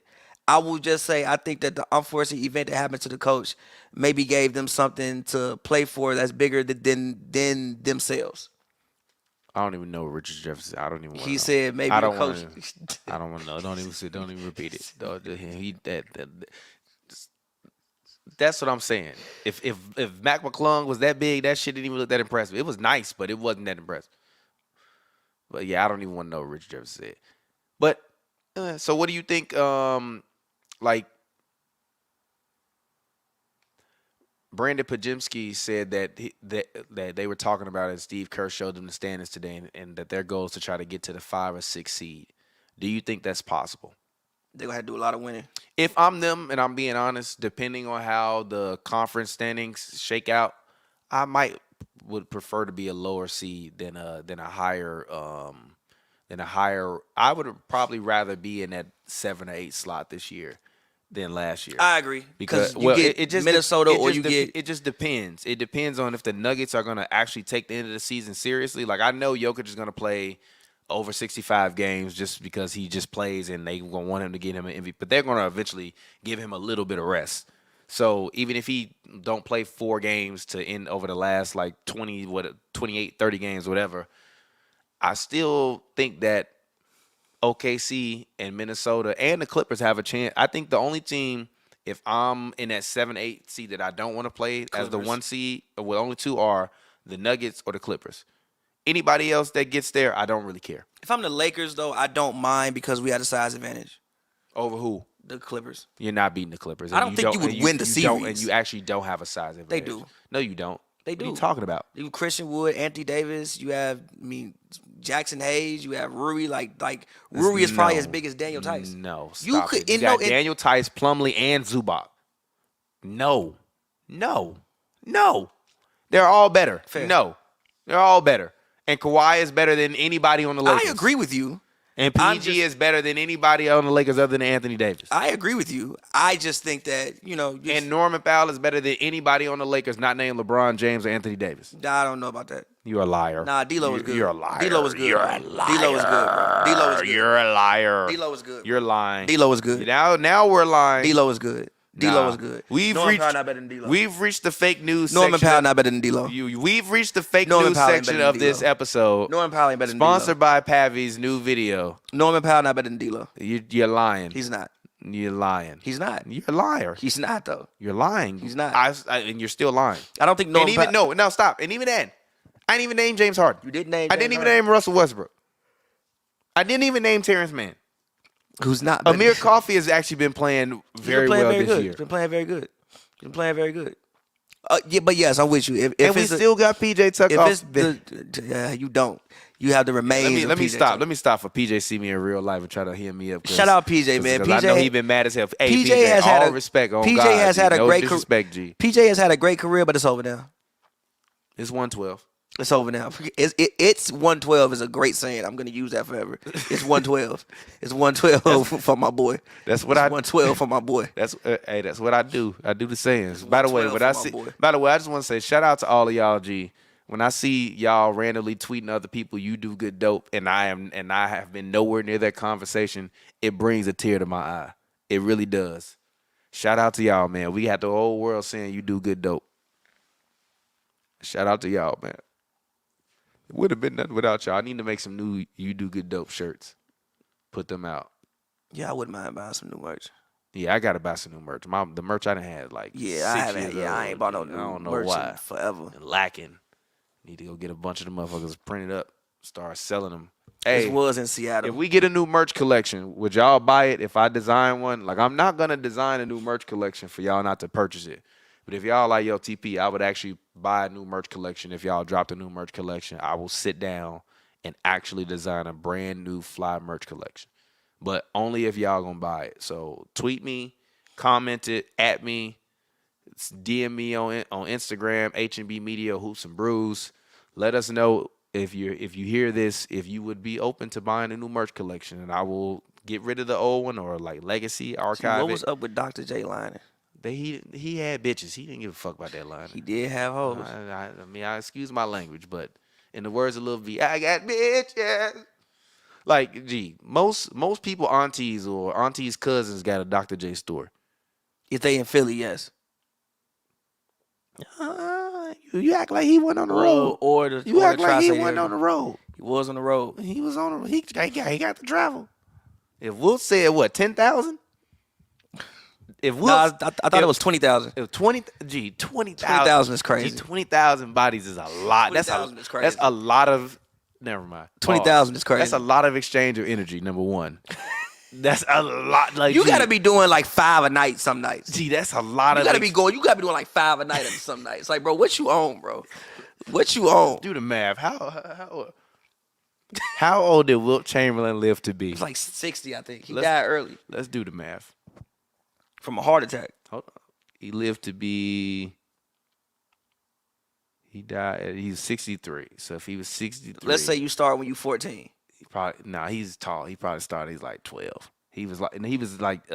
Yeah, but he was 12 he was like 5'11" when he was 10. G. Yeah, but he was 12 in like 1940. G, that's crazy. G, you know. I don't know they was getting down like that in the 49. You know. I don't know if they was getting down like that in the 49. You know, Will almost got. Never mind. I wish I could hit the music so we can have a real conversation. Will almost got who? Never mind. But what you heard that I ain't heard about the man with the stoop? Nothing. What you know that I don't know about the stoop? Hold on. Wait. I'm finna beat that. We'll be. Kaleidoscope. When I see it through my scope, I can feel the air up there. When I feel so clear, I've been in another gear. Yeah, I've been in another gear. I can feel the air up there. When I feel so clear, I've been in another gear. Yeah, I've been in another gear. Taking flight, moving fast, going off like a drone. When I strike, going home, getting it in. With my Of like newsreels. For real? Yeah, you ain't know used to be. Yeah, like when you used to go to the movies before TV, they would have the newsreels play before the movie, so you would actually see the news. I didn't know that. Yeah. Tommy Now Jones. I don't know if it was for every movie, but they definitely used to have newsreels know before that. Tommy movies. Jones. Yeah, they used to have newsreels before movies. So you know somebody, boy, you know that man Will was out there roaming, running reckless, man. But all right, let's continue the calculation. Sorry, we got mad sidetracked. All right, so that's 51 years. Yeah. 51 years times 365 days is 18,615 days. But if he was started at 12, so You had to double up. hold on, wait a minute. So if he actually did 20,000, he had to hold on a minute. Whoa, damn, my bad. I just fucked this up. 50. Hold on, how many years did I say? 12. So 51 times 365. Damn, that's crazy. Do Will got kids? I don't know. Maybe that might have been a thing. Maybe he knew he was like, "Hey, G, I'm shooting blanks, G. I'm cool, Do G." Will got kids? What if Will was out here shooting blanks, knowing it? Like, fuck it, we good over here. That means Wilt had to have sex with at least 1.0744 women a day from the age of 12 to the time he died. He's lying. It's cap. So let's just assume he really had about 35 years of his prime. Yeah, do Wilt have kids? 12,775. Nah, they said this. He had to sleep with at least one. Look. If we gonna say out of his 63 years of life, his prime was 35 years. He had to have sex with at least 1.67. I'm sorry. He had to have sex with at least 1.57 women a day. G. Nah, look, wait. Look. According to his contemporary Rod Wing, Chamberlain documented his love life using a day timer. Every time Chamberlain had sex with a different woman, he put a check in his day timer. Over a 10-day period, there were 23 checks in the books, a rate of 2.3 women per day. Chamberlain have that number to be conservative and to correct for degrees of variation. Then he multiplied that number by the number of days he had been alive, subtracted 15 years, giving him 20,000. So that's how he got to 20,000. So man's is out here going. That's how we got to 20,000. So man's out here motherfucking going 2.3 a day. He is a psychopath. That's G. how we got to 20,000. He is a 2.3 a day, G. What you on, bro? G, the energy in What the you on, bro? G. You scored 100 points. Net. Do you have maids? Are you cleaning these beds, G? You scored 100 points. Yeah. And then somebody getting the pain, G. And then took down 5 later that G, night. I scored 100. I'm going to the bar and telling the bar, hey, look at me. I'm tall. I just scored 100 basketball points. They all come into the room, G. Yo, being in the NBA and like this, that's why they was all like on drugs and wild. Like being in the NBA in the 70s and 80s is probably a wild time, bro. I mean, they was, because even back then. And you flying commercials, so you meeting regular people throughout the airport. Yeah. It's probably a wild time, bro. And they was probably making like $80,000, $100,000. No, they was getting bread. That's good money for back then. It wasn't like mega It was millions, getting but it was still bread. Bro, and you staying in nice hotels. Ain't no cell phones. Ain't no cell phones. Yeah. You can't get caught doing nothing. All right. They would not. He didn't get caught, bro. He just unfortunate circumstances. We're not Yo, gonna. no, no. They can Wait. see it through the. No, through it's the camera. yo, when you get a chance, it's a documentary on YouTube about like the 1986 or 7 Phoenix Suns where like fucking it was like known that like when NBA teams came to Oakland, the Hilton that was in Oakland, like everybody could get their drugs and shit like that. And like the whole team got questioned and like one of the players snitched on the whole team. Cause it was like they wasn't selling drugs, but they was like involved with a drug dealer. It's like a whole thing. Like go watch. It's like 1987. There are a lot of NBA players that have been involved with drug dealers. Yeah, but the drug dealers this was shit usually different, the though. ones that kept them safe. Yeah, but this shit different though. Like they was trafficking cocaine. Like nah, we not saying they cocaine, bro. Like it's different. It's different, G. Like it's different. Jeff Malone was an all-star. I'm gonna take a quick smoke break. What's your Pavs daily take for the week? I'm gonna cut this and put this as a separate clip. What's your Pavs daily take for the week? Talk to us. I don't even know. Make up something. My Pavs daily take for the week. My Pavs daily take for the week. What NBA take do I have? Trying to think, what NBA take do I have? Oh, my Pavs daily take. Actually, I'm so very tired of people discussing the Shai Gilgeous-Alexander and Paul George trade. I'm so tired of people saying the Clippers lost the trade. Number one, there's not a soul on planet Earth who knew Shai was going to become. I saw Shai as rookie. I thought Shai was good. I thought he was a good young player. Nobody thought Shai was going to become a future MVP candidate. I read that Doc Rivers quote. Doc Rivers is fucking lying. Doc Rivers was playing. I saw somebody say on Twitter, this is correct. Doc Rivers was playing Avery Bradley over Shai Gilgeous-Alexander. Doc, I love you to death. Ain't no fucking way you knew Shai was going to be a damn MVP candidate. You might have knew he was going to be good, but you ain't no MVP candidate. Also, I think there's this misconception because of, obviously, I think that when the Clippers put this team together, it was championship or bust, which is fair. But at the same time, this Clippers team is the best team in franchise history. It finally got them their first banner as far as getting to a conference finals. They finally made their first conference finals appearance. And you probably don't get Kawhi Leonard. Well, I don't know where he goes, but maybe you don't get Kawhi Leonard if Paul George doesn't come. They've been very, very successful. It's been a great era of Clippers basketball. Both teams won the trade. I think this is one of those rare instances where, again, both teams won the trade. Like the Clippers, they got PG, they got what they were looking for. Also, they were trying to get and build. They're building a new. They built a new stadium. You're entering a new stadium. You're entering a new stadium with bona fide, solidified stars that people know. Paul George, Kawhi Leonard, James Harden, Russell Westbrook, bona fide, solidified stars. You're still a very competitive team. You may win the championship this year, and for the Thunder, again, it was time to reset. You finally reset. You got Shea for the next, hopefully, 10 years for your franchise. Like, I think this is one of those rare trades where both teams won the trade. So I'm very, very tired of people doing the thing where it's like, oh, the Clippers tweaked. They shouldn't have got rid of him. Yes, they should have. They did what they should have done. This has also been the best team in franchise history. So yeah, just stop that. I really that take is just so incredibly annoying to me. I really, really, really, really, really, really hate that take. Like I said, both teams won the trade. Good deal. And this is also still, I think, even though it gets lost because they've had injuries and things like that, this is still the best team in Clippers franchise history. So that's my take for the week. All right. I'll definitely make that a nice social clip for you, brother, so we can put that on the TikToks. Man, so second half of the NBA. Where do we go from here? Can we give our first half awards? Yeah, I don't think we didn't do that. No. MVP, who you got? Hold on, let's wait for this ghetto bird. I'm mad as hell. Your grass wet. I didn't even know that shit was wet. Oh, because it rained? Yeah. I ain't been out there in 2 months. Dead ass is. I ain't been out there. I be forgetting that shit's a part of the crib.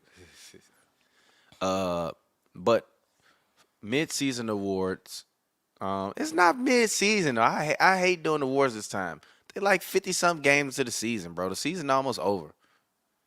There is no mid-season MVP. Okay, first half, quote unquote. There is no first half MVP because he got hurt. You know, it's Joel Embiid is the first half MVP. He's definitely. He's the first MVP. I ain't gonna lie, his MVP case got way stronger since he got hurt because they've been getting their ass beat.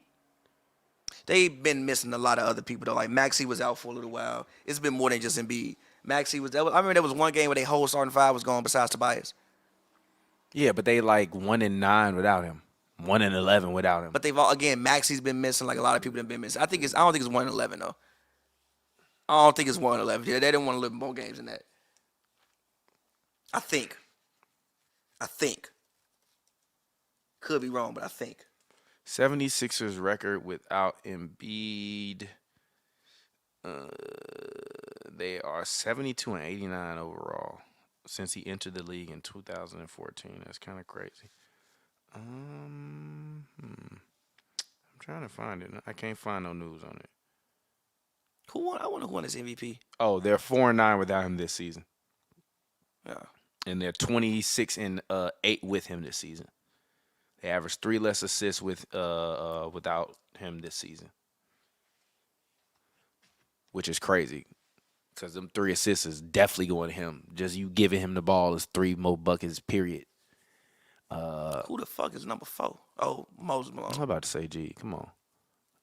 Thick ass glasses. Moses look like he ain't lift a weight at all. Gee, Moses is near the end, bro.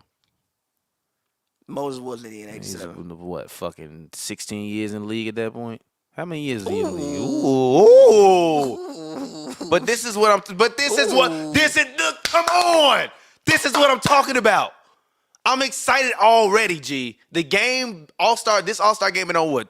One literal game in it, G? To be fair. It's mad blocks. To be fair. Then you got fast breaks, Mike going up, getting a steal. This is some real competition. To be fair. This is not what we seeing right now. What we seeing right now in the NBA All-Star game is a travesty. To be fair. And Adam Silver, you should be ashamed. And LeBron, you should be ashamed. Dame Lillard, you should be ashamed. Tyrese Halliburton, you should be ashamed. Jalen Brunson, you should be ashamed. Anthony Edwards, you should be ashamed. Luka Doncic should be ashamed. And don't tell me he hooped because I ain't watch it. Because after the first half, when they scored almost 150 points, I wasn't watching Tyrese Halliburton came on and was firing some crazy shit up. To be fair, the first 5 minutes of Halliburton was fire. No, he did go crazy. He went crazy in the first 5 minutes. To be fair, he did go crazy. Part of the problem. Fuck all them threes. Give me some mid-range. Ooh, They don't take mid-range shots in regular NBA games. It's boring to watch. This is exciting. Look at this. This is real gravitas. This is real basketball. The shit we was seeing is not basketball. Okay, that's a bigger problem with the NBA as a whole. It's a charity event. That's a bigger problem with the NBA as a whole. You don't see this much. You don't see these type of plays being run in any NBA game. Fuck the All-Star game in any NBA game. Any of them. I don't care about the plays. Look at the defense. You don't see the defense being played in regular NBA games. Motherfuckers is getting 141. You a liar. The Pacers be getting 141, G. The Pacers gave the Bucks 145 in regulation. Oh yeah. By the way, speaking of the point, did you see Luka Doncic talking to JJ Redick about hand checking? No, what'd he say? Basically, JJ Redick asked him if he thought hand checking would make a difference in them scoring, and he said no. He think he might score more points because then he can get easier fouls. And basically, he was saying that like even though they not allowed to keep their hand on you like they used to do back then, he's like guys are still got their hand on your hip or on their body. They just can't it off. wrap. They can't wrap. No. He's like they just take it off. He's like, but guys still grab you and have their hands on you. They just take their hands off of you. He's like, but if that happens, then I probably have more opportunities to get more foul. And he even talked about like his why he feel like the offense is so easy and it's easy for him to get like them slow step driving layups. And he also talked about like the pick and roll, and basically talked about how a lot of the times it's easier for him to score because basically when they run the pick and roll, he do that. You know how he do that little slow step. Yeah. And JJ Redick was like, "Do you practice that?" He like, "Nah, it's just something I do." He basically was talking about how he kind of taught Jalen Brunson how to do it because Jalen Brunson do it sometimes too. And basically, he's like, nah, I just slow down my momentum because I know if I'm coming off the pick, the guy in front of me is going to be right there. But the guy that's going to be on my hip is going to be right behind me. So if I slow down a little bit, he can get a little bit into my body. And then whoever set the pick, just run around. And they usually got a wide open lane to the basket. And that's either a pass or I take it up and get a shot. He's like, so that's why I like, but when I do that slow step and I go and I lay it up, I'm usually doing that to keep that defender attached to me, so it's either a pass or a score. Like these guys are playing high level IQ offense on offense. So I'm not gonna say that I'm not judging the plays that are being run now, how they play basketball. I'm judging the effort because all this is effort. You can't you're not seeing the greatest scoring because they clearly getting their shit smacked around because these guys are defenders. You're seeing a lot of fouls. You're seeing missed jumpers, but you're seeing effort. I don't care about the skill. The skill is going to be what the skill is. But my problem when you have an all-star game where you take 100 3-point shots and nobody's playing defense, you basically just having a layup line. I'm going to just say this. Does this look like a layup line to you? No, but at the same time, a regular 80s game might look a little bit different. I'm just saying, number one, it's hard to play defense when somebody's taking 100 G. Luka shot a shot from 75 feet, G. How am I even supposed to even try to guard? He shot from 75 feet.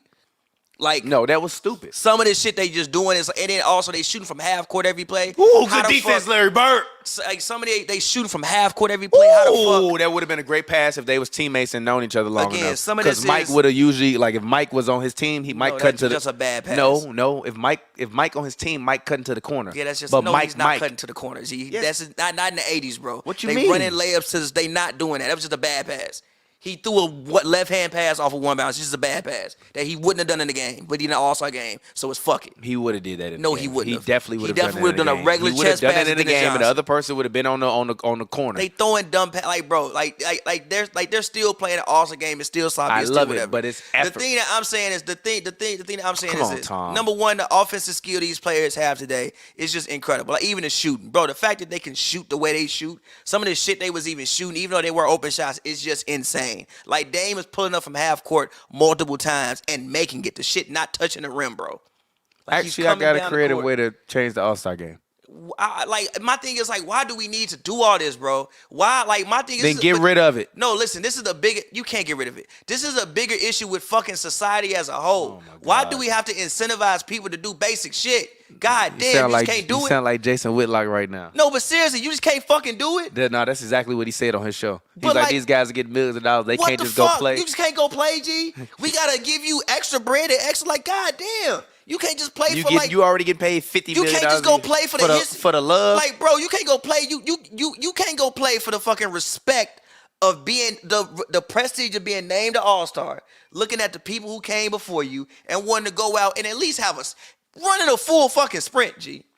Like, why we gotta go? We gotta give it, make it. Oh, the winner get the finals thing. They get an extra money. What we doing? We gotta incentivize everything. I mean, they already gave you a mid-season tournament so LeBron can get another ring. Yeah, fuck all that. But I'm saying we gotta incentivize everything. God damn. I'm sorry, LeBron. That was a useless shot. But we gotta incentivize everything on planet it Earth. felt bro. good, LeBron. I love you. You still one of the greatest human beings of all time. But you still my basketball enemy until you retire. And then when you retire, I'm gonna be sad as hell. Like, damn, Bron ain't out there. I can't even. But like, damn, we gotta incentivize. Gee, what's Skip gonna do when LeBron? When I ain't gonna lie, the day LeBron retire, if Skip Bayless get on air and say, "Hey, this is my last show. It's been a good run," I wouldn't even be mad at him. He's gonna talk about the Cowboys. He's gonna talk about the Cowboys. That's what he gonna do. He gonna talk about the Cowboys. That's what he gonna do. He gonna talk about the Cowboys. He gonna be on Dak ass, bro. He gonna talk about the Cowboys, and we gonna find a new player to dislike. He tried to destroy that man. He gonna dislike Wemby. Like, Facts, how you dislike Wemby, bro? The Wemby haters gonna start coming eventually. We just don't care enough right now. It's already here. It's not really It's here. Oh, it's not here. really here. It's here. It's not here. It's here. No, it's not. Nobody hates Wemby yet. They think everything is incredible that he does yet. Nobody hates Wemby yet. Nah, they hate Wemby. No, they don't. The only people don't. It's not even hate. It's just certain people look at winning games and think Chet should win Rookie of the Year because they're winning games. Hate. And he's contributing to win. It's not hate. And they devalue Wemby. He's not gonna win Rookie of the Year unanimously. He should. He's not. He should. Not really. Somebody should vote for Chet. He shouldn't win it unanimously. He's gonna win it though. He's got 4.8 steals and blocks combined the game. Okay, that's great. And don't Chet have fucking like 3 point something to combine the game? That's and not he's the 4.8. But again, he's also averaging 10 rebounds a game. Chet is not doing. Now we could talk about offense all day long. Oh, who getting more shots? Wemby giving you 10 boards a game. Chet ain't. How many boards is Chet giving you? Got to be like 8. It ain't 10. I'm just saying, like, Chet's season is, especially when you add in the fact they're winning basketball games. If they had won no games, okay, whatever. But the only thing about their team is they got a year older and they added Chet and I did the number 2 seed. Chet should get some votes. He shouldn't win. Averaging 7.6 blocks. Come on. No, 7.6 rebounds, not blocks. I'm sorry. Somebody having 7.6 blocks. Give that man every award. I'm sorry. He's averaging 7.6 blocks. You blocking 7 shots tonight. You need every single Wemby had 10 blocks that night. I actually think Wemby is going to be the first NBA player to average over 5 blocks a game. Maybe. Like, I don't like he don't even know people's tendencies yet. He just doing this shit off skill. He's just tall, bro. He's doing this off of tall. We've seen Bowl is fucking tall. He don't look like that. Bowl doesn't try. Oh my God. He fucking don't. Shaq even said he don't. Why y'all give me so many excuses for this man? Shaq even said he don't. He literally said the man don't try. Everywhere he been has been a track record. He don't work hard. He's not that good. No, he don't work hard. He's not that good. See, I've seen Bobo play in person, and Bobo actually did one of the most incredible things. I remember it was at Barclays. I was with T. Bobo came down court, did a fucking behind the back. The ball actually got stuck on his back. Still caught it, pulled up, switch in KD face. I was like, that's incredible. Bobo is very skilled. He just don't give a fuck. So he came down the court, made a mistake, and still scored. You was impressed by that. He went bink.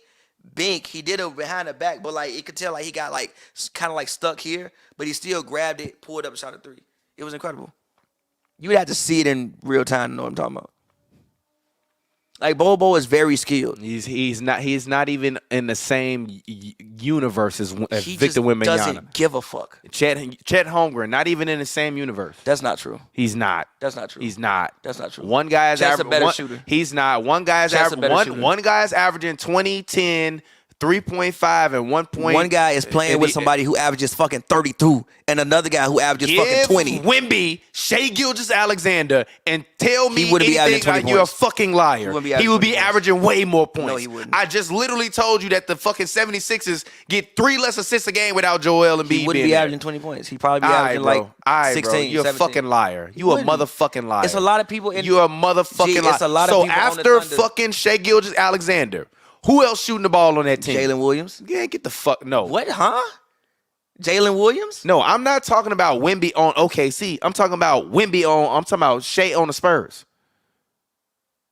Oh, you talking about you put Shai on the Spurs? I'm talking you put Shai. No, whoa, no. Why would I want to put Wemby on that team? That's what I'm saying. If you put Wemby on the fucking Thunder, he not averaging 22 points, bro. I disagree He's with not that. averaging You're a 22 liar. points. Shea got to get his. Shea going. Gee, if Wemby, If you put Shea, hold on, wait. If Wemby was the number Shea one on the pick that went to OKC this year, Shea would still be as good as he is, but that's not his team no more. Yeah, it's cap.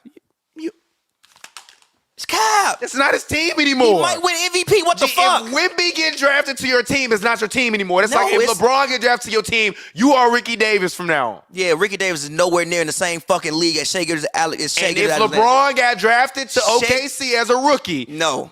It's LeBron James' team. No, it's still now. Shea's team. You fucking crazy. You went to a team You're with crazy. Shea was first team All NBA last season. I don't give a fuck. So hold If on, LeBron get drafted to the Thunder, if Wemby get drafted to Dallas, is Wemby team? yeah. You're lying. What? Yes. No, it's Yes. not. No, it's not. No, it's Only not. one of those guys No, on that it's team not. has a chance to be top No, 5 all time. It's not No, it's Luka. not. Yeah, Luka has a chance, bro. No, he doesn't. You're lying. You're a liar. You're lying, Top G. 5 all time? Yes. No, he does Look not. at what the fuck he doing right now. Look. He is already he's already by far better than LeBron James. At this age, you can He's not argue better than LeBron argue James. against your grandfather. He's not better Look than at the LeBron numbers. James. He's not if better he than LeBron scores James. less than 32, gets less than 8 boards or 8 assists a game, his averages go down. He's not I better don't than want to LeBron hit the. James. It's not a conversation. He's not better than LeBron. It's not a James. conversation. He's not better than LeBron. It's not a James. conversation. Didn't LeBron just go to a finals at this same age and was hold on wait I'm arguing against Luka right now. Stop making me argue for him. I'm You arguing just against said him. he's better than LeBron James at the same age. He is, but let me finish my He's point. not better than LeBron James. Bro. He's never but this is my point. His career is never going to be better than LeBron because he's not a guy that's going to get you to the finals. We don't know that yet. I know it. We don't know that yet. Let's make $100 bet right now. Luka only get to 2 finals. No, because I'm with you, but we don't know that yet though. I'm telling you, our job is not to know. It's to hypothesize and talk shit. I'm with you. So what are we talking about? So I think if Wemby goes to that team, Wemby is a guy, if he goes to that team, that can get Luka to 5, 6, 8 championships. I think Luka. No, stop. You asked me a question. This is my answer. I disagree. My answer is it's Wemby's team. It's not Wemby's because team. only one of those It's not guys Wemby's team. is 7'5" It's not with a Wemby's fucking team. 8-foot wingspan. It's not They Wemby's can team. shoot like Kevin Durant, It's not dribble like Wemby's team. Jamal Crawford, block shots like He don't dribble motherfucking like Hakeem Olajuwon. It's not Wemby's team. He doesn't shoot like Kevin Durant yet. Now he may get there, but it ain't there yet. He does not dribble like that's not Jamal the Crawford. point. The point is, it's still his team. No, it's not. Yes, bro. it is. 'Cause Number he's one the is not future. his. Number one He's is the future of the franchise. Luka is Also, still the future. whoa. Luka is still the future of the franchise. No, he's not. Dallas fans don't even think he want to stay there. That's a whole different another story. No, but it's- Luka is still the future of the That's franchise. the whole point. Luka is still the future of the franchise. You're missing the point, bro. No, I'm hearing your That's the point. whole I don't point. agree with the you. The whole point is the fans don't even think he want to stay there long term. So if the fans don't think he want to stay there long term, you gonna eventually lose him for what? A bunch of picks and some bullshit? I think if Victor Wembanyama comes there, Luka, Luka, you either get on the Wemby train or we'll figure it out. This is cap. Because Wemby is the new face of the NBA, whether you like it or not. He got Louis Vuitton ads in San Antonio. I agree with that. I don't want to hear that. I think, so how you the new face of the NBA, but you go to a team with Shai Gilgeous-Alexander, but you telling me it's Shai's team? Because I think Shai is one of the future faces of the NBA too. Right. He's in the fucking scams ad on TV that's synchronized worldwide. What the fuck? And he's probably the leader as far as fashion goes in the NBA currently. Is he Victor Wembanyama? What? Is he Victor Wembanyama? Same vein. No, is he Victor Wembanyama? Same vein. It's a yes or no. Yes. You're a liar. Gee, he might win MVP. Gee, the nigga ain't played the whole season. He might win MVP. The nigga has not played the whole season. He might win MVP. He has not played the whole season. That's incredible. He might win MVP. All right, bro. He might win MVP. All right, bro. Like all of these, he might win bro. MVP. All right, like you're not gonna go to a team with a person who's first team All NBA and immediately go there and it's your team. So is Chet better than Jalen Williams? No. Is Wemby better than Jalen Williams? Yes. End of fucking discussion. What does that even mean? You telling me Wemby gonna be like Chet? No, he's not. Chet is not better than Jalen Williams. Wemby is clearly better than Jalen Williams. I'm giving Wemby the fucking ball. And actually, whether he's in Oklahoma City, San Antonio, Dallas, and actually, Phoenix. Hold on, wait. Actually, if Wemby played in if Wemby played in Philly, I bet you they would be trying to do their best to make sure that Embiid still get his 30 and Wemby get 25 a game. Actually, I'm gonna say this. By the way, that would be scary. Actually, I'm gonna say this. Philly. Could you imagine that? Just like hypothetically, Wemby at the 3 in Philly. Oh my god. I don't actually know. Actually, no. I might take Chet over Jalen Williams. I think what Chet brings. No, because of what Chet brings to the game defensively. He's still giving you probably some of the best rim protection in the NBA today. No disrespect to Chet, G. It's just Chet has to develop. He's not a ready-made product. Yes, he is. He's pretty damn good. He's top 5. What, top 5, top 10 in blocks right now? Pretty damn good and ready is two different things. Wemby still got to develop. I don't think so. He's not playing winning basketball right now. He's on an awful team, G. They're still not playing winning basketball. They have a fucking power forward starting at point guard up to 2 weeks ago. Yes, but also and ever since they put the fucking point guard in the starting lineup, they've been winning games. But also, if he was on a team that was trying to win basketball games, the way he plays the game would look a little bit different, and he wouldn't be doing some of the shit that he's doing right now. They will put him in more positions that will help you win right now, which for his development may or may not be the best thing. So it's actually a good thing they just sit into, and they get to just kind of do whatever the fuck, and you get to figure out who he is right now. I think that's the worst part about what's going on right now. I don't know about that. I disagree with that. I think that he has the potential to build bad habits. No, he doesn't. I disagree with that because he's not an American. You can still build bad habits. No. Luka's not American. He got bad habits. Yeah, but Luka is not an American, but Luka hasn't been an ordained physical freak since he was a small child. When these guys are 5'11", when you 8 years old, that kind of shit, that's not normal. Everyone knows that you're ordained for something different. I mean, Luka's been a pro for that long, but Luka is not a physical freak. His dad played ball and coached, so that's where he learned the game from. But even Wemby, didn't his mom play? I think both his parents played basketball. Yeah, so his mom and his dad played basketball. But even with that being said, he's like a track star or something like that. He's not from America, so you're not getting the normal. But even with Luka, his discipline we might look at it like it's crazy, but we don't know what type of discipline it takes for the average guy to make a Slovenian national team. That's what I said. Wait a minute. So you might think that he's not working hard. I never said that. No, I never said. I'm not talking about you specifically. I'm talking in general. You might not think he's working hard, but you don't know how hard he had to work just to be the fifth best person or the he's first. Working hard. You don't get that good without putting in the work, bro. Yeah, but he's not a physical freak like Wemby is. So when you see those things, it's different. It's different. You the only person that really don't fuck with people's physical attributes. You fuck with them with their game. No, I fuck with people's physical attributes. If you look at Wemby, I've never heard you been a fan of a player because he was mad tall or he was super big and agile. I mean, no. Yes, but that's why I enjoyed a player like Shaq. Okay. I enjoyed a guy like Amari because he was athletic and slim but could jump out the gym. But could also get a rebound when you need it. Not everybody could do that. No, that's just my point. I think wherever Wemby goes, he's the even if Wemby got drafted by the Lakers, that's his team now. Lie to me. Okay, the only thing with the Lakers is if he got drafted to the Warriors, that's his team now. Lie to me. Okay, but here's the issue with those. So you're telling me the only team? So what teams in the league that if he got drafted to as the number 1 pick overall wouldn't be his team? I mean, the Thunder, I don't think would be his team. The 76ers, obviously. Well, actually, the 76ers low key. The 76ers low key because Embiid get hurt so much. Embiid get hurt so much. The Nuggets, no, because you got fucking Jokic. Okay. The Bucks, no, because you got Giannis. Nah, bro, you got Giannis, and Giannis still got 6, 7, 8 years left, bro. But he got 2 years left on his deal. Yeah, but at this point in time, he said that he wants to be a Bull. But you think if you get Wemby, why am I leaving, bro? That's what you also discounting. Like if I get Wemby, why am I leaving? If you Giannis? Yeah. I agree. No, I'm not. So no, it's still yes, but at that point, it's his team now. No, it's not. How many more years is Giannis gonna play? Do you believe? At least a decade. A decade? Yeah, he's 28. He only 28? At least a decade. You feel like he's 32. At least a decade. Unless he gets some crazy ass injury, at least a decade. My GOAT. And he'll probably be in his prime. Better than LeBron. He'll probably be in his prime unless you crazy injury until he like 34, 35 years old. And with the shit Bron doing, maybe even longer. All right, I'm not mad at that. So 3. Come on.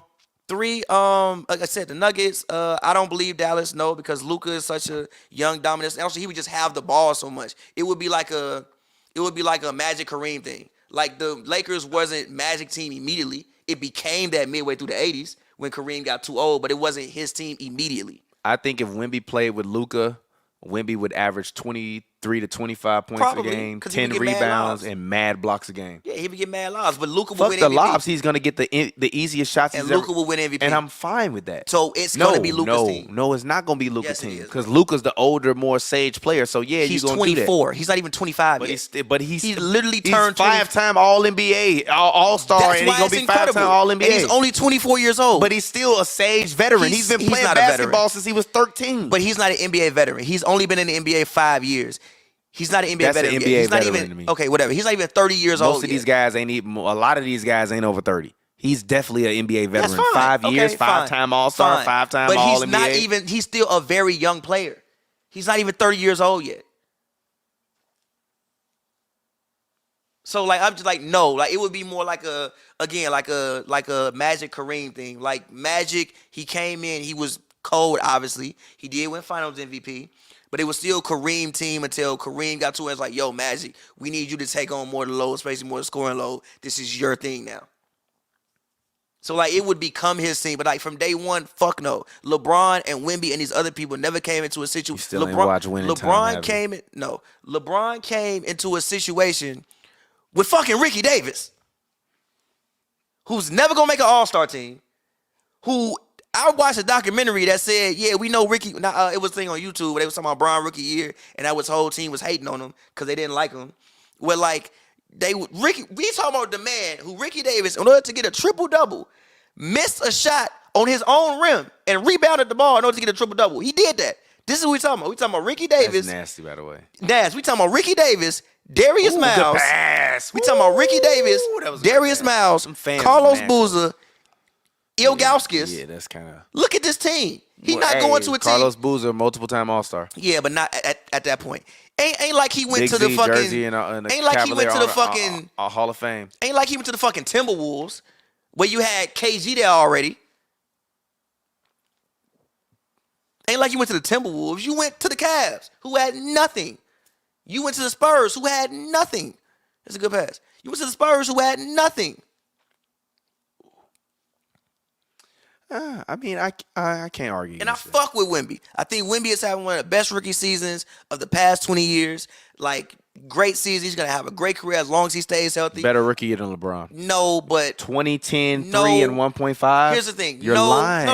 No, but I will listen to it. But also what you keep forgetting, every time we do a LeBron argument about Bron's early career is he played way more way more minutes and shot way more. But look at the league average of points. So if you're scoring, there was probably only, if you in 2004, 15 people averaging 20. Are there more rebounds than there have ever been before? Debatable. I don't know how many shots go up per game. We would have to look at how many 10 shots rebounds and 3-point-some blocks a game and 1.5 steals a game ain't impressive. We would have to look at Fuck the points. Because you just told me he's not shooting that well. How many assists did Bron He's averaging 3.4. But Bron wasn't averaging 3.5 blocks. Okay. I get that. He's also 7'6". Bron is averaging Bron was averaging like 6 boards, 5 assists. I think he averaged 25 and 5 as a rookie. In that era, that's incredible. That's not better than 2010, 3, It's debatable. 1.5. I will listen. It's not better than that. I will listen to the argument. But what you do, even when you talk about Luka's numbers compared to LeBron numbers, you do this every time. Luka rookie year was not better than LeBron. But you saying since Luka, their rookie year, he's been better than LeBron. No, here's why. The league scores. Except for this year, unless he gets to the finals. The league scores now are so much higher than what they were back then. If you were averaging 30 points in 2006, you probably did 1/3 of your team scoring. Like, you know the last game when Michael Jordan, like Michael Jordan last game when he had 45 against Utah. You know he had half of the Bulls' points? Okay. He had half of the team's points. Motherfucker's scoring 70 now. And that's still probably not even half of the team You're points. a fucking liar. On certain games. You're a liar. On certain games. Who just had 70 recently? I think Luka was the first to have 70 recently. You telling me they had 150-something? You had 150, but you scored 150. Bro. They didn't score 150. How much did they score that game?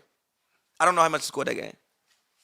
And then look at the 70-point game, and then look at David Robinson's 70-point game, and see how many of team points he had. Even though they was cheating for David Robinson. That don't really count. They was cheating for David David Robinson. Trying to get the record. He was trying to get the record. He was just trying to get the record. And Shaq will never let that go because he definitely got the record. But, well, not the record, but the scoring title. Who's your defensive player of the year since Rudy we're Gobert. talking? No. It's Rudy Gobert. It's Victor Wembanyama. No, no. And here's why it's not Victor Victor Wembanyama. Wembanyama. No, it's not. Here's why it's Victor Wembanyama. You're never going to get a defensive player of the year to a team with the worst record in the league. They don't have the worst record in the league. They basically do. No. It's top 2 worst records. They don't. They top 2 worst records. Number 3. Minnesota is the number 1 defensive team in the league. They've been that way the entire season, and Rudy Gobert is the main reason that they are there. Now. So he's still getting defensive player of the year. He's the best. Has he been voted for defensive player of the year since he touched the microphones? He hasn't been as good defensively until this year. And I kind of disagree with that. He hasn't. I kind of disagree with that. Or it's been over. Rudy's still been Rudy. Everybody's just been over, that's bro. cap. Last year was a down. That's even, cap. Last even year was Bump a down. J said you a big old goofy Rudy. No, Gobert. that's cap. Last year was a down year for him. The year before, the Jazz weren't as good, and also the Jazz did the thing of they never wanted to put any of the defenders around them. So the Jazz defensively as a whole You just love making an excuse for Rudy. No, Gobert. they didn't. That's just what you do. No, they just didn't. No, he just like I said. What did I say? What did I call you and Rudy? The La Resist. You remember? Have you ever seen La Resistance? No. Gee, never mind. I'm not gonna make you pause. I really wish you could watch just one La Resistance clip. Please turn that shit on. Fuck is La Resistance? Just put in La Resistance WWF, bro. Like what? Yeah, 40 minutes. We'll come back to this, but please just watch La. You and Rudy are the new La Resistance. G. I'm sick of you, motherfuckers. I'm sick of you. I'm tired of you. You've been defending this man on this podcast longer than I've been mad at LeBron. Cause y'all don't, bro, understand. Stance. ST. This? No. Put in A. Sorry, ST. No, put a T in.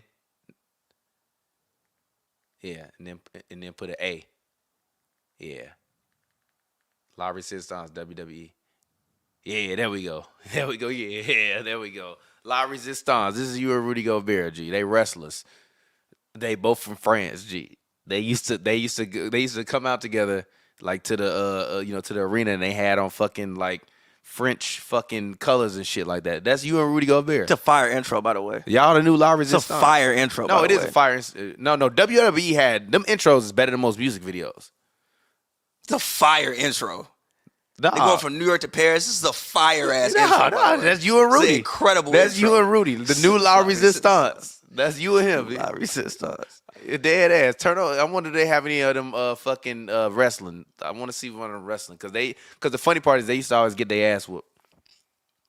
But that's you and Rudy, bro. You defend that man regardless of whatever happened, bro. Nah, bro, he is arguably outside of Draymond Green and Ben Wallace over the past 20 years the best defender.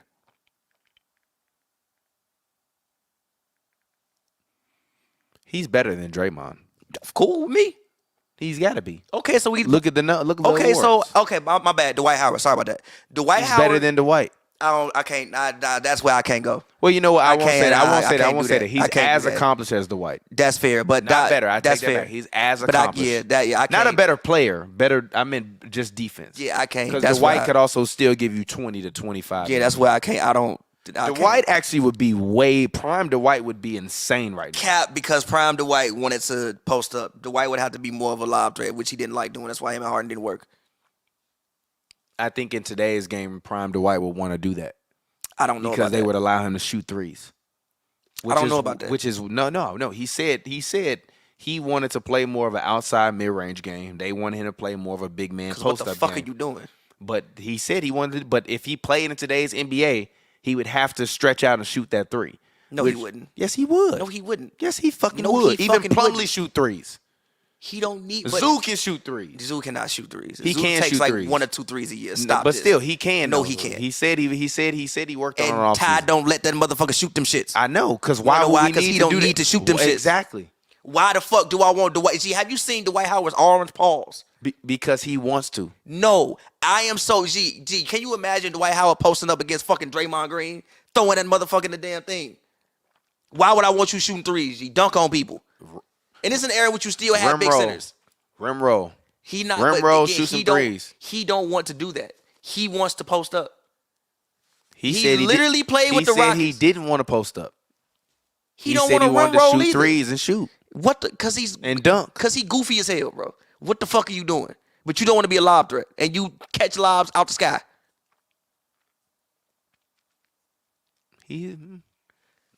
But regardless, but regardless, though, say he the new suit. Never mind. I'm Shaq, going. I'm sorry, Rudy. bro. By the way, he made that layup. But yes. By the way, did you see that? Oh no, he smoked the By shot. the way, did you see that Shaq, Charles Barkley, and Ernie uncut 5-minute segment? I favored it, but I didn't watch the whole thing. Gee, that shit was. Mike still had bro. hair. That's funny as hell. That man said, "What do his balls taste like? Chicken." Gee, I love to see that they be going in on each other like that off the air, just without the words. Even though, like, you definitely know they be talking like that all the time because they occasionally let one slip. But just to see them like being real, like raw off the mic, and be like, "Fuck you," like I don't give a shit. Like you ain't got no ring. I don't care.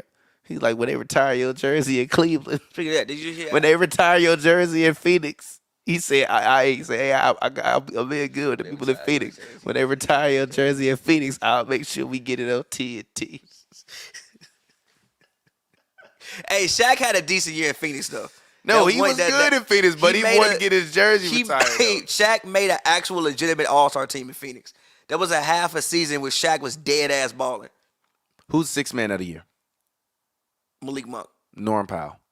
Malik Monk. Norm Powell. Malik Monk. Norm Powell. Malik Monk. Norm Powell. I'm not mad at that. Shooting above 40%, playing the most efficient basketball off the bench that I think I've ever seen him play off the bench.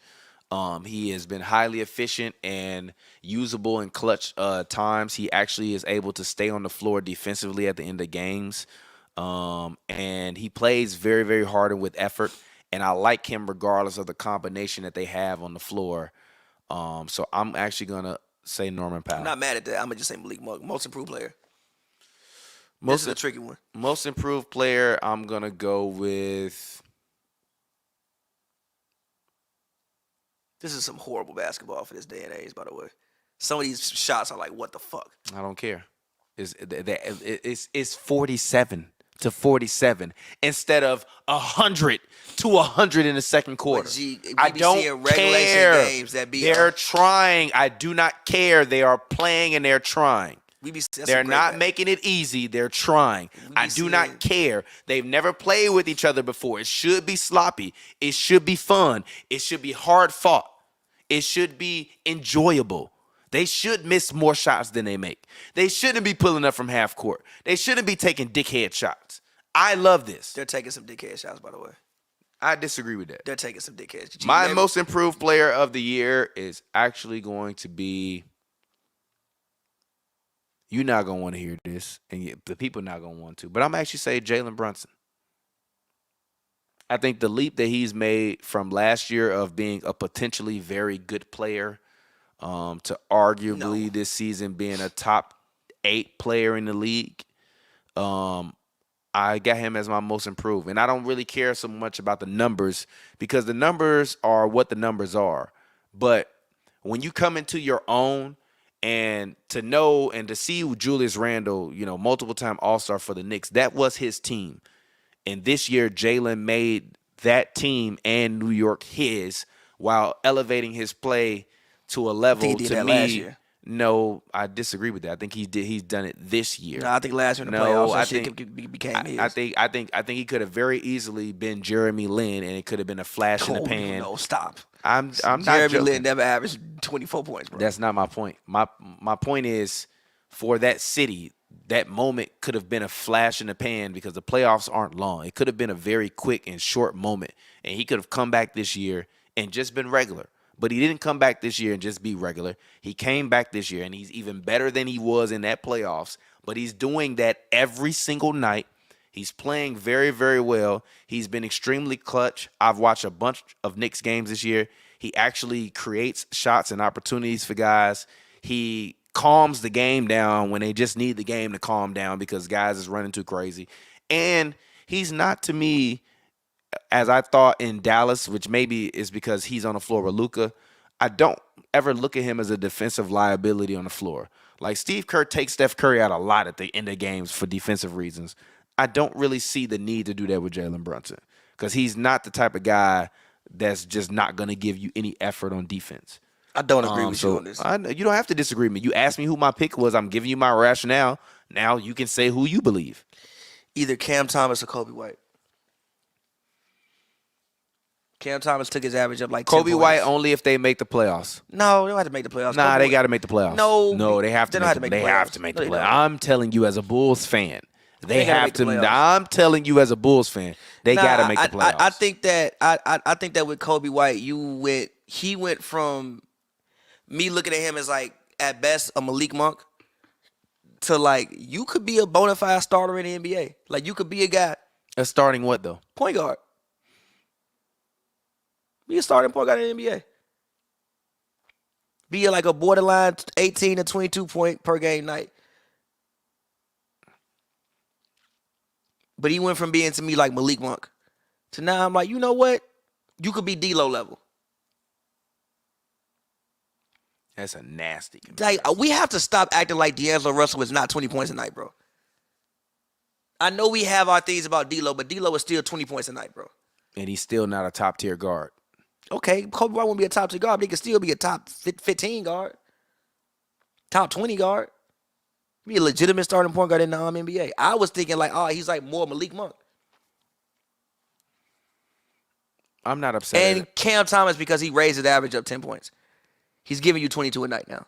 I mean, he's getting the opportunity to shoot the ball more than he's ever had. Still got to make them motherfuckers. You could miss them all.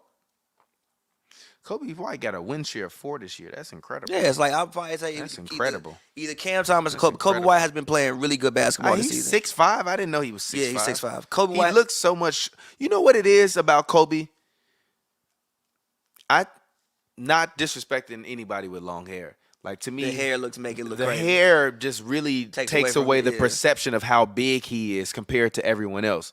Because he looked like he like 6'1" when I watch him on my TV screen, but they got him listed as 6'5". Nah, he's a bigger guard. But his hair is just so big, it's hard to really tell where his hair starts or ends when it's like, and how tall he is stacked up to guys. So it'll be interesting to see where he goes from here. I'm not upset at your pick though. I'm not mad at it, but you got to pick one. You can't pick two. Who? I would pick Kobe because Kobe's contributing more to winning. And from the argument that you made for him, I would agree with you. But me personally, I think Jalen Brunson needs an award this year, and I'm going to give him that award. The award Jalen Brunson needs is All-NBA. I can't give him that because it's not like, yes, he's having a better... All-NBA what, second? It's positionless now, so I don't know. He might get third. Even if you go guards, I don't think he's been... Okay. Even if you go by old standards, he wouldn't be on the All-NBA first team. That's Shea and Luka. He wouldn't be All-NBA first team. So second team is where it gets debatable. Cause like it's no, it's not debatable. It's debatable. Cause it's not debatable. It's Halliburton and Brunson. And Halliburton, then the but third what team about? is, Hold on, wait. Stop. And then the third team is Dame and Steph. No, cause see, I don't know if I'm gonna put him over. I don't know if he's had a better season than Steph. Also, what about Ant? How has he not had a better season than Steph? Look at what the Knicks are and look at what Steph. They have a better basketball team. And he has been better than Steph Curry. I don't know about that. I don't know about that. Like Steph still giving you fucking 30, bro. Like he's still giving you 30 points. He giving you 30 in the league where everybody giving you 30. Everybody is not giving you. Everybody is not. Everybody is 30 in the league where six guys are giving you 30. Also, we didn't mention Devin Booker. We didn't mention Anthony Edwards. For what? All NBA. You said it's positionless. Put them on after that. But them other guys deserve to make it. Listen, Halliburton, no, stop. Wait. Halliburton deserves to make it on the team. Listen to what I just said. I said even if we go by old standards, as in like when it was still positioned, I don't know if he makes second team. It's more like third team. No, he's still better than all those guys. I don't know about that. He's still been better than Ant to me. You got Rudy and Cap playing some of the best basketball. Mike Conley has been playing lights out as the fourth option for them, and Ant has just been fulfilling his role. I agree with you. That's Jalen why Brunson has actually made the Knicks a relevant contender. Also, that's also why I think Rudy should get some MVP votes. He's not gonna get any, but I think he should get some MVP votes. Hit the button because that team is running. No, that team is running off defense. No, like that team is running off I had defense. to myself. That team is running off defense. But yeah, but like Steph is still Somebody said D'Lo ain't better than Malik Monk. Wait. Also, Donovan Somebody Mitchell. said D'Lo not Donovan better Mitchell. than Malik Monk. Donovan Mitchell. Over who? Jalen. No. Just quietly. No. Hold on. Everybody was hurt for a minute. Mobley was hurt. Garland His was game hurt, just looks got back. cool on TV. Mobley was hurt. Yeah. It wins you nothing when you need it. Mobley was hurt. How the fuck do we know Brunson wins you something? He just getting started. The other guy been around. They done been to the same place so far. We got to see what the fuck Jalen Brunson do. He is just getting started. The other guy has been around. And we know. And didn't they make the conference finals, the Mavericks? Or was it second round? They made the conference finals. But Luka was the guy. He was still on the team. Okay, come on, G. He was still on the team. Luka was the guy, bro. He averaged 20 that season. No, he didn't average 20 In that the season. playoffs? Yeah, no, he averaged 20 In the playoffs? He averaged 20 the first round, and when Luka came back, that shit tanked.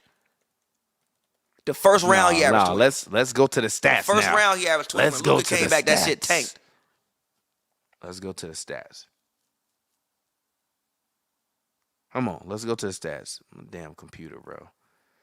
So that season in the playoffs for Dallas, he averaged 21.6 points per game for the whole playoffs. Stop fucking playing with me. Hold on. Look at the first round. And then look at the rest of the look at the first round and look at the rest of it. Bro, they played 18 games. What did he average? Stop. They played 18 games. Can you please go? I'm gonna do it myself. So I'm looking at it. I'm going to it right now. In the playoffs, what you talking about? Let's see, the Suns when did series- Luka come back? I think at the end of the what's it called series. At He averaged the end of what series? the first round. He averaged And 18. in the first, no. He averaged. I'm telling you, he averaged the first round. He averaged. He was giving niggas drugs in the first round. The first round he averaged 28 points in the first round. Second round he averaged 18.7. Okay. And in the third round, he put up 31 in one game. And in the third round total, he averaged. Fuck, he averaged 18. Okay, what's your point? He was a key contributor. But it wasn't the shit he was doing in the first round. First round was crazy. Yeah, but that was when it was his team. The first round created generational wealth for him. No, he created generational wealth for him.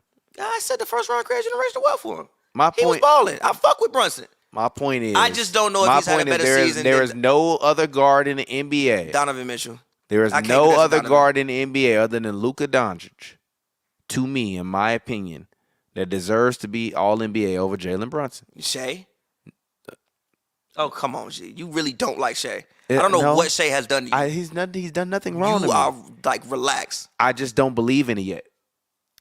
But you believe in Brunson? Yeah. I've seen him in the playoffs.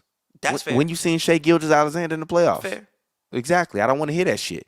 I'm talking about proven commodities versus guys you telling me might be good. Donovan Mitchell is also a proven commodity. He's not a proven commodity. They've been to the same fucking place, bro. They went to the conference finals? Did he play with Luka? Did they go to the conference finals? No. Did he play with Luka? Did Donovan Mitchell go to the conference finals? What happened? What question? No. No. Donovan Mitchell was the number one player on his team. Supposedly. Offensively, I think it was Rudy, but whatever. I think the way they built the team was fucked up, but whatever. All right, bro. I'm going Donovan. But, like, Donovan. Somebody said Brunson and Mitchell are the same age. Fuck out there talking about just getting started. He is just getting started. No, I think Brunson been in the league less time. I don't care about your age. Brunson been in the league. No, I don't care about your age. When I'm talking about just getting started, I mean the prime of your career. I'm not talking about how old you are. I mean, technically, Donovan's entering his prime too. No, the fuck he's not. He's entering his prime. Get the fuck out of here. He's been in his prime for 5 years. No, he hasn't. All right. He's been in the league like 5 years. He's been in his prime his whole goddamn career. That's not how it works. Nobody comes into the league and immediately walks into their prime. LeBron? No, he didn't. Michael Jordan? No. All right. Michael Hakeem Olajuwon? No. Kareem Abdul-Jabbar? Will No. Chamberlain? Magic Johnson? No. Magic Prime was not when he first walked in the league. It fucking wasn't. Gee. It was midway through the 80s. Gee, he played 11 years. That's his fault. It was midway through the 80s, though. All right. He was in his prime my when fucking computer, bro. He was still in his prime when he Gee, fucking... Donovan Mitchell been in the league for 7 years. He in his fucking prime. Yeah, now He wasn't in his prime when he wasn't in his prime 5 years ago. G, 5. He wasn't. He was not in his prime 5 years ago, G. Nobody's in their prime within 2 years of being in the league, bro. 5 years ago, he was averaging 23.8 points per game. That is not his prime. That's not what he's doing right now. Next year, 24. Okay, and what is he doing right now? Then the year after that, 26, 25, 28. He going up every year, seem like. What's it now? 28. No, it's not 28. It was 28 last year. Is it 29? Hold on. I hate how on different computers Google loads differently. Because on a Mac, it'll just load their stats. He's averaging 28.4. Okay, 1.1 more points per game. He's still in his career. I mean, I'm sorry. He's definitely been in his prime since his second year of his career. No, he has not. Yes, he has been. No, he hasn't. So was LeBron. No, he hasn't. So was Luka. No, he hasn't. Yes, he has been. No, they haven't. Yes, they have. No, they haven't. Yes, they have. No, they haven't. Some guys come in and they instantly ready. Shaq, instantly ready. No, that wasn't Shaq's prime. What? No, that wasn't What Shaq's was Shaq prime? How long was his prime then? I would probably say from 98 to when Ben Wallace blocked that man shot. So it took him 6 years in the league to get to his full prime, yeah. All right, bro. Or maybe. All right, bro. Yeah. All right, bro. Or maybe when he went to the finals, that was what his third. The prime years of his career was LA. As in LA. The beginning of the best was in LA. To the end of the best. LA. You're fucking crazy. When he got to LA, the LA Shaq years. prime was damn near his until he was washed after LA. No, yo, no. The Heat years wasn't his prime years either. And that's what I said. When Ben Wallace did that, No, LA it was over. His prime was from the beginning of his career until fucking in LA. Okay. After LA, it was over. Listen. What are we talking about? That's fine with me. Some of these guys come in ready and no, Shaq's prime was when he signed with the Lakers. Some of these guys come in ready and the second year they in their prime. Shaq's you're prime getting the best years you're going to ever get out of those guys. I bet you any kind of money, Wemby's year next year will be one of the best statistical years of his career. That don't mean you in your prime though. Usually, some of your best statistical years are not when Donovan Mitchell averaging 19, then you tell me that's in his prime. For instance, okay. Fuck out of here with that bullshit. Okay. He was averaging 23 5 years ago when everybody went averaging 20 and 30. So you think the peak of Michael Jordan's prime is when he averaged 37? I never said that. I'm asking you a question. No. I'm asking you a question. I didn't say you said that. I was asking you a question. No, he was in the beginning of his prime. Debatable. He hadn't learned how to win yet. All right, bro. I think learning how to win and being in the prime of your physical. Learning how to win and being in your I'm the person beginning of your physical prime. But I am the person. Your best prime is two different things. Your physical peak and your. We done this mad times. I said usually I think a player's prime is like 27 to 31. When you still have out of here. Listen, when you still have some of your physical ability that you had when you were young, but also your mind has caught up to your physical ability. I don't care about that shit. To me, your prime are the prime years in which you are playing your best. And I think that starts when about you take 27. And that starts when you take that first leap. It's about 27. That starts when you take that first real leap where people start to take you seriously as a professional. And it's usually about 25 athlete. years. And it's usually not 25. At the earliest about 25 years. So how long Patrick Mahomes been in his prime? How old is Patrick Mahomes right now? How old is Patrick Mahomes? 28. Probably like three. I said like 25. I said like about 25 when you start to enter it. All right, and hold on. Somebody might argue with you. Granted, I haven't been the biggest football watcher, and we don't know what he's gonna do in the future. But I think now is when the real work for Patrick starts. Actually, 3 MVPs into his career and 3 Super Bowls is when the real work starts. Here's why. For a guy who's been in the league for 7 years, you're fucking crazy. Here is why. You are motherfucking crazy. He's been in the conference finals every fucking single year of his career. Stop sitting up here and lying to me and acting like some guys that just aren't just at a supreme level and they enter into their prime earlier than the guys who got to sit and wait and develop. Can you listen? Fuck out of here with that. Can you listen?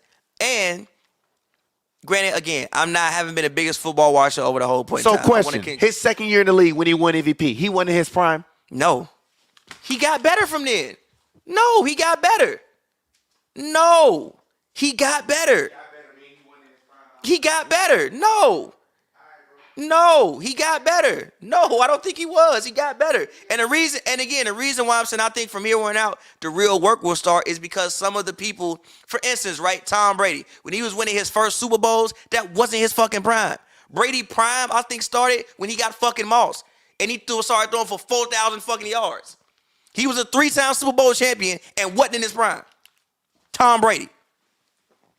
Now, it's fair to say Patrick Mahomes' beginning of his career has been better than Tom Brady's beginning of his career. Facts. And it's been incredible. But no, the reason why I'm saying the real work for the start for Patrick is because eventually Andy Reid's probably going to retire. You're probably going to lose Kelsey. People going to start leaving because people going to start getting money. And now the real work going to start. So, yeah, he's 28. Yeah, he's right smack dab in the middle of his prime currently right now. Now, we'll see how long it lasts. I think usually your prime for most, I think about 25.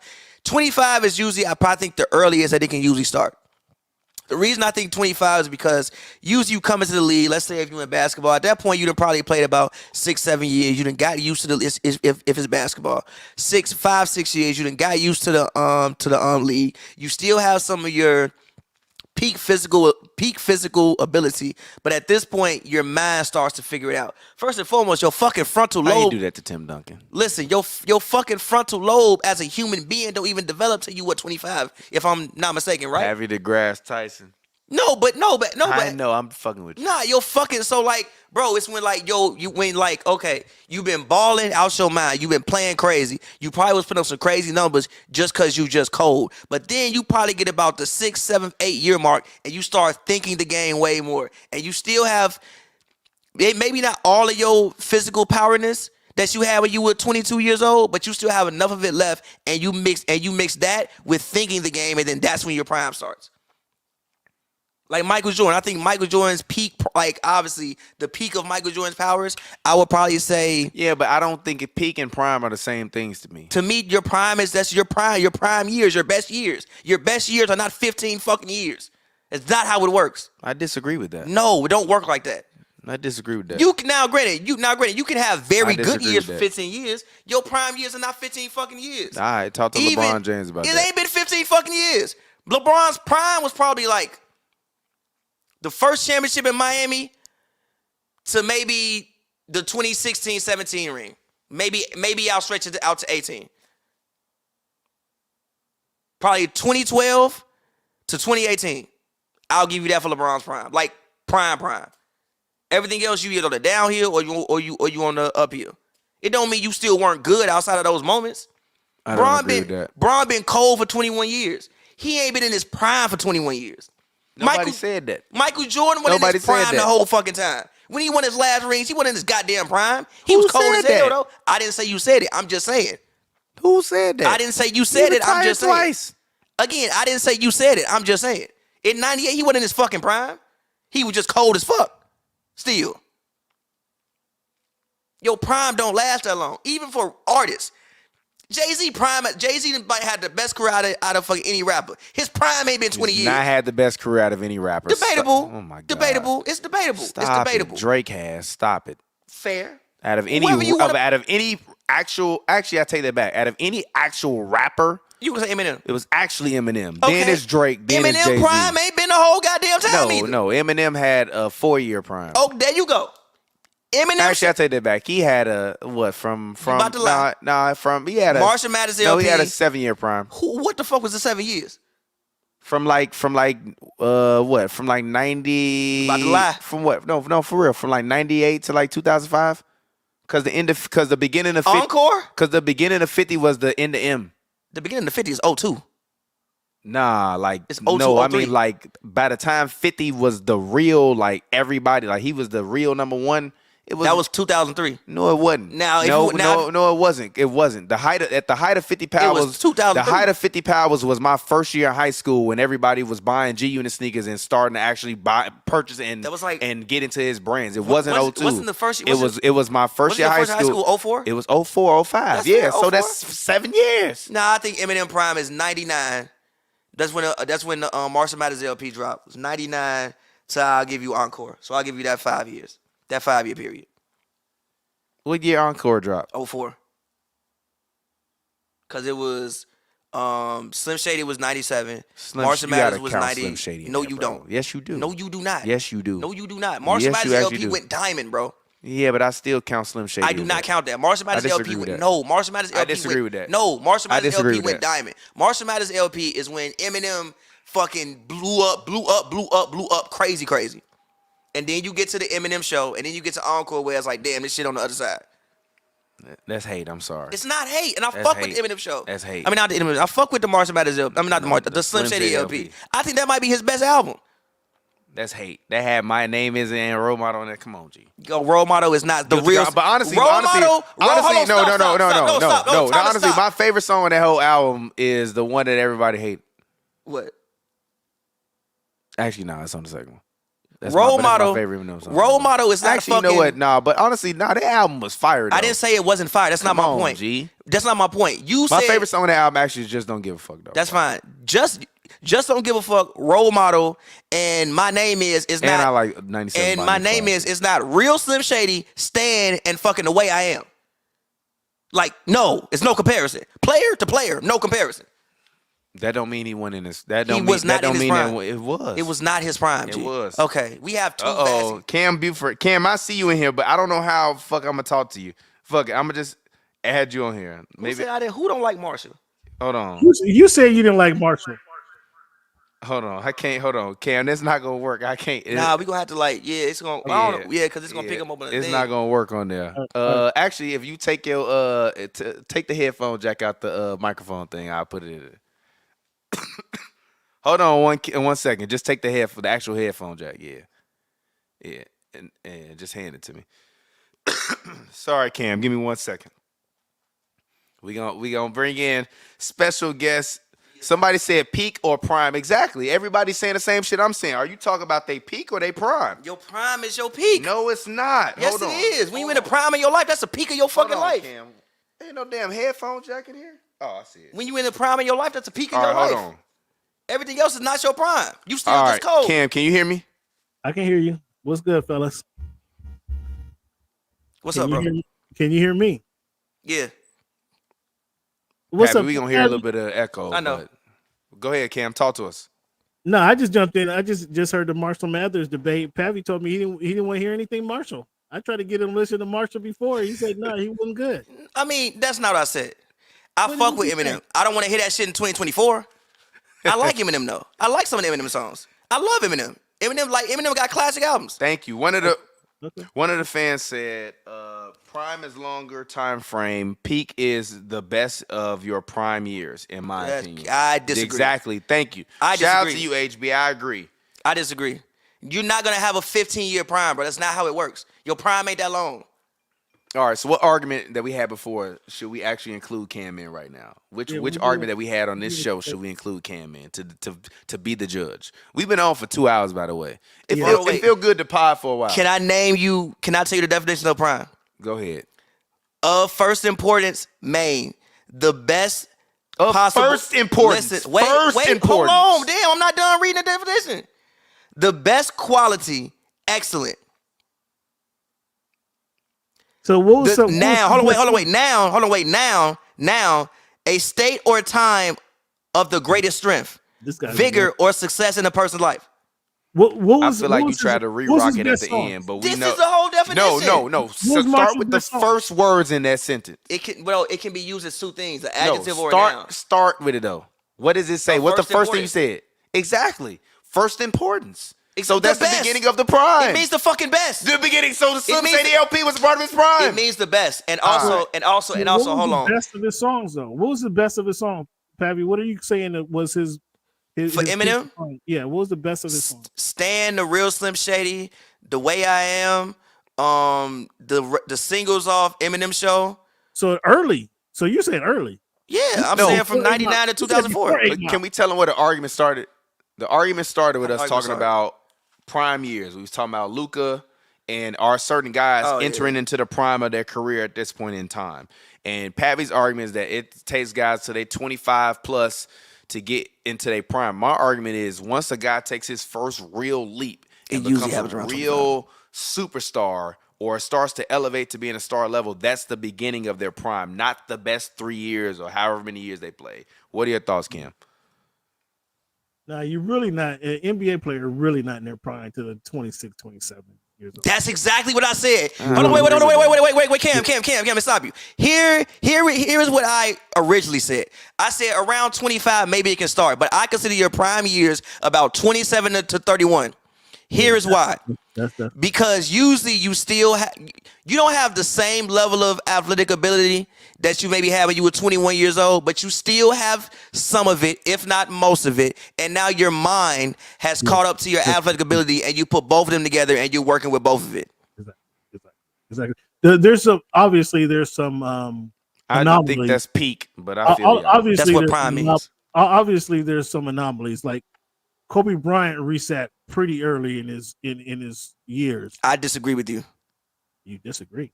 Yeah, I don't think prime Kobe was the first 3 championships. Prime Kobe was probably 2003. That's when he, to Thomas's point, that's when he started his fair. prime. But to be fair, he'd been in the league 8 years by that point. But I'm saying that was okay. But I'm saying, but he was in the league 8 years, but that's before that 25 to 27 mark that I was talking about. Okay, but question: when do you think Kobe's prime ended? Oh, shit, it ended with. I mean, he was hanging on that prime years when they beat Boston for the title. With that back-to-back years, like he was great, but he wasn't that number 8. He was better because he had the wisdom. He was smarter, but that wasn't number. That 24 wasn't number 8. Yeah, but I wouldn't say 2003. I would say 2003 is when he started to figure it out. I would probably say more like 06. No, like 05, 06. 06, he was already that guy. And 06, he put the 06, 07, he was putting the league on notice. That's when he was putting the league on notice. But the thing I wasn't really a Kobe fan, but I respect his game so much. And I want to get you guys' feedback on this because I don't want to hear another player in the NBA talking about the Mamba mentality after that shit we saw on Sunday. But thank you, Cam. Kobe Bryant, when he won the first championship, Kobe was already bad, right? He was already that dude when they won the first championship. I thought you was going a way different direction with that bad. It wasn't all on him, though. It wasn't all on Kobe. I'm not going to say that he carried the Lakers. I'm not saying that. I'm saying Kobe Bryant himself was a champion. But when he came back that second year after they won the championship, Shaq goes and kicks it and puts on 20 pounds or whatever he did. Kobe went to the gym. Kobe went to the gym and put on 20 pounds of muscle. And they went back and won that second one. After the second one, Kobe went to the gym and got a 3-pointer. Like that's what made Kobe that's why you can't help but appreciate what Kobe Bryant's game. He just continued to get better. So when I say he was moving into his prime, that's when after that third championship, although there was, when he brought in Gary Payton, they brought in Karl Malone, that team went to the shambles. That's because they was more arguing. There was a feud going on, and he didn't actually reach his peak at that time. But once Shaq left, Kobe had a chip on his shoulder, and he was trying to prove to the league that he was the baddest dude on the court. Period. That's why I said 05, by the way. I mean, you can take that. I mean, I can't argue that. But I just can't forget about when he came back, when he won his third championship. He just continued to improve. And then you're fair enough. He had something. He came back with a point to prove, a chip on his shoulder, and was just that number 8 was so terrible, bro. So my question is to you, Cam, what should the league do to fix the All-Star game? Is it fixable? Is it redeemable? Like me and Pavy, like the whole argument this pod has been that we have not really talked about. We still have not talked about no plays in the All-Star game, other than what we talked about one play earlier, right? We talked about a couple plays, but like no, we talked about LeBron and we talked about Dame shooting from half court. Okay, 2 plays. And Tyrese. Okay, that's 3. Tyrese came on. We talked about 3 plays. So where do they go from here? Because to me, we started the podcast off with an argument. I was basically saying I think that the NBA is starting to silo their viewers too much with these blackouts and all this other stuff, and then you put the biggest and brightest game in front of everyone that's supposed to be able to see this and see the brightest stars from around the world, and you get that performance. Is this game fixable? Is it redeemable, or is it just over? Cam, what do you think? No, it's not over. It's not over. I mean, obviously it's not physically over, but there's still too much money. There's still too much money involved. Can they improve it? I think the next move they make to improve it has to be USA versus the world. USA versus the world. That's if that doesn't inspire the guys to play. I mean, USA why they get cooked. They want to say that the in-season tournament they put money behind it and the guys cared and the guys performed. Okay, if that's the case, they need to put that same money to the winners and it's winner take all. You don't give anything to the losers. Winner take all. Put that $500,000 up. Winner take all. Because if the guys aren't playing for their pride and for the pride, it's personal pride.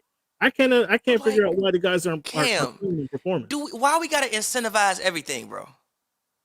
Because that's what you tell me, Mr. Millennials. Why can't you just perform? Why can't they just play, bro? Just be competitive. Why can't you just go out there and play solidly for fucking the love of the game and also appreciating the fact that should be named an all-star and the history that comes behind it and the players and the games before. Why we gotta incentivize everything, bro? Here's what I just had this conversation earlier on the show.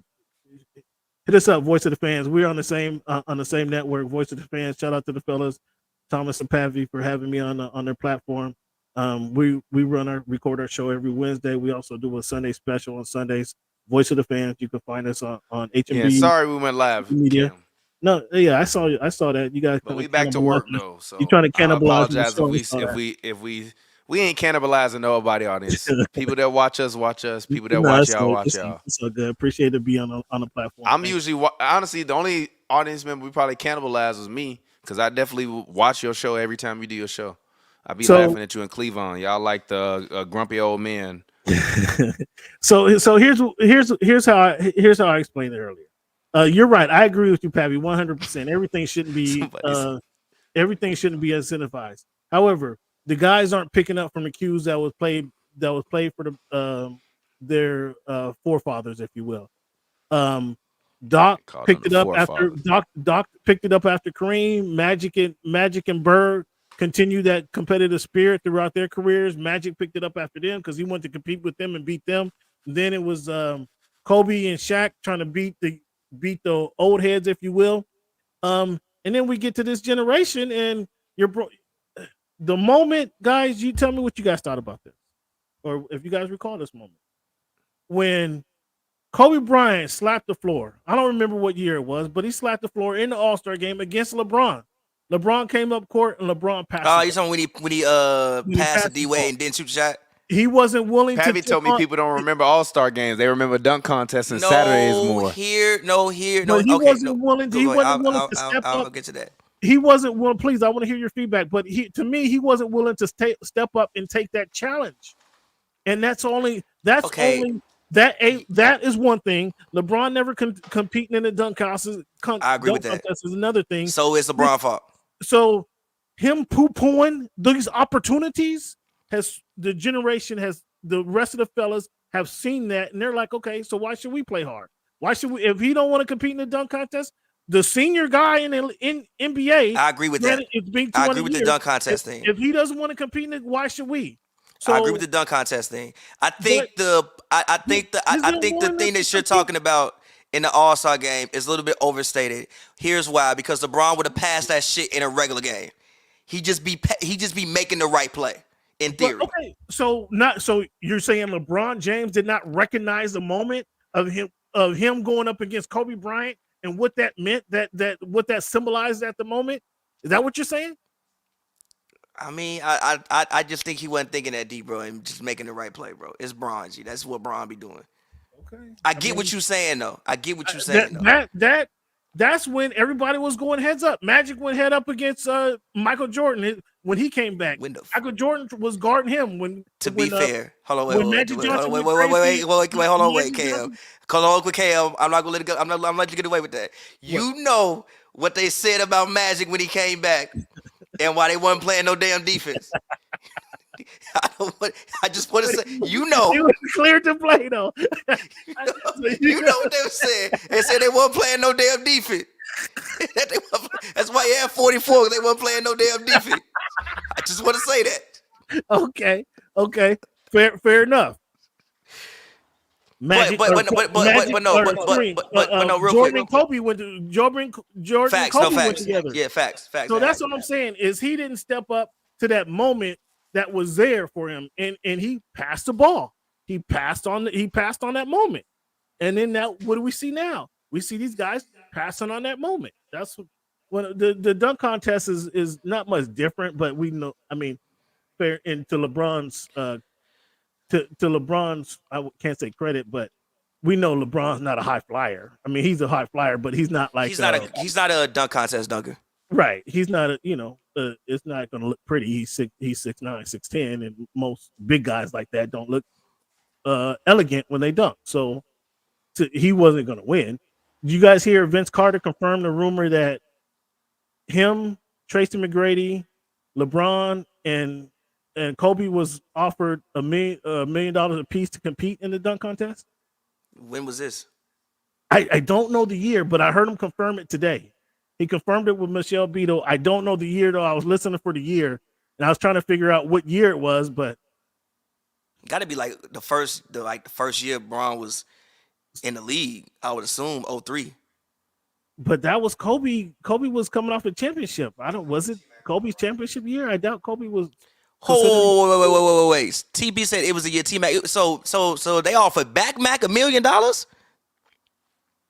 What year They offered, I guess it was the first year T-Mac was on the Rockets where they offered the $1 million for everybody to be in the dunk contest. It's like 05, I think. Maybe like, I think he got traded 03, 04. So I guess the 04, 05 season, something like that. I mean, offering back Mac $1 million is crazy. I mean, McGrady, you didn't like McGrady? You didn't think he had enough to get up and put on in 05?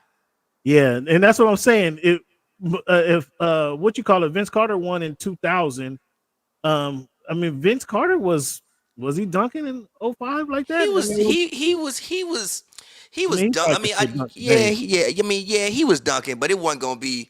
But like Vince don't need to do it no more. Like, what can he do outside of 2000, bro? Like that's the most like that. Oh, and also here's like the other argument that we had, because TP was like, it's a shame that the Steph and Sabrina thing was the most watched thing. And I said I would argue, I think that a lot of All-Star Saturday nights are the things that we remember more than the All-Star game, depending on what year it was and what happened on Saturday night.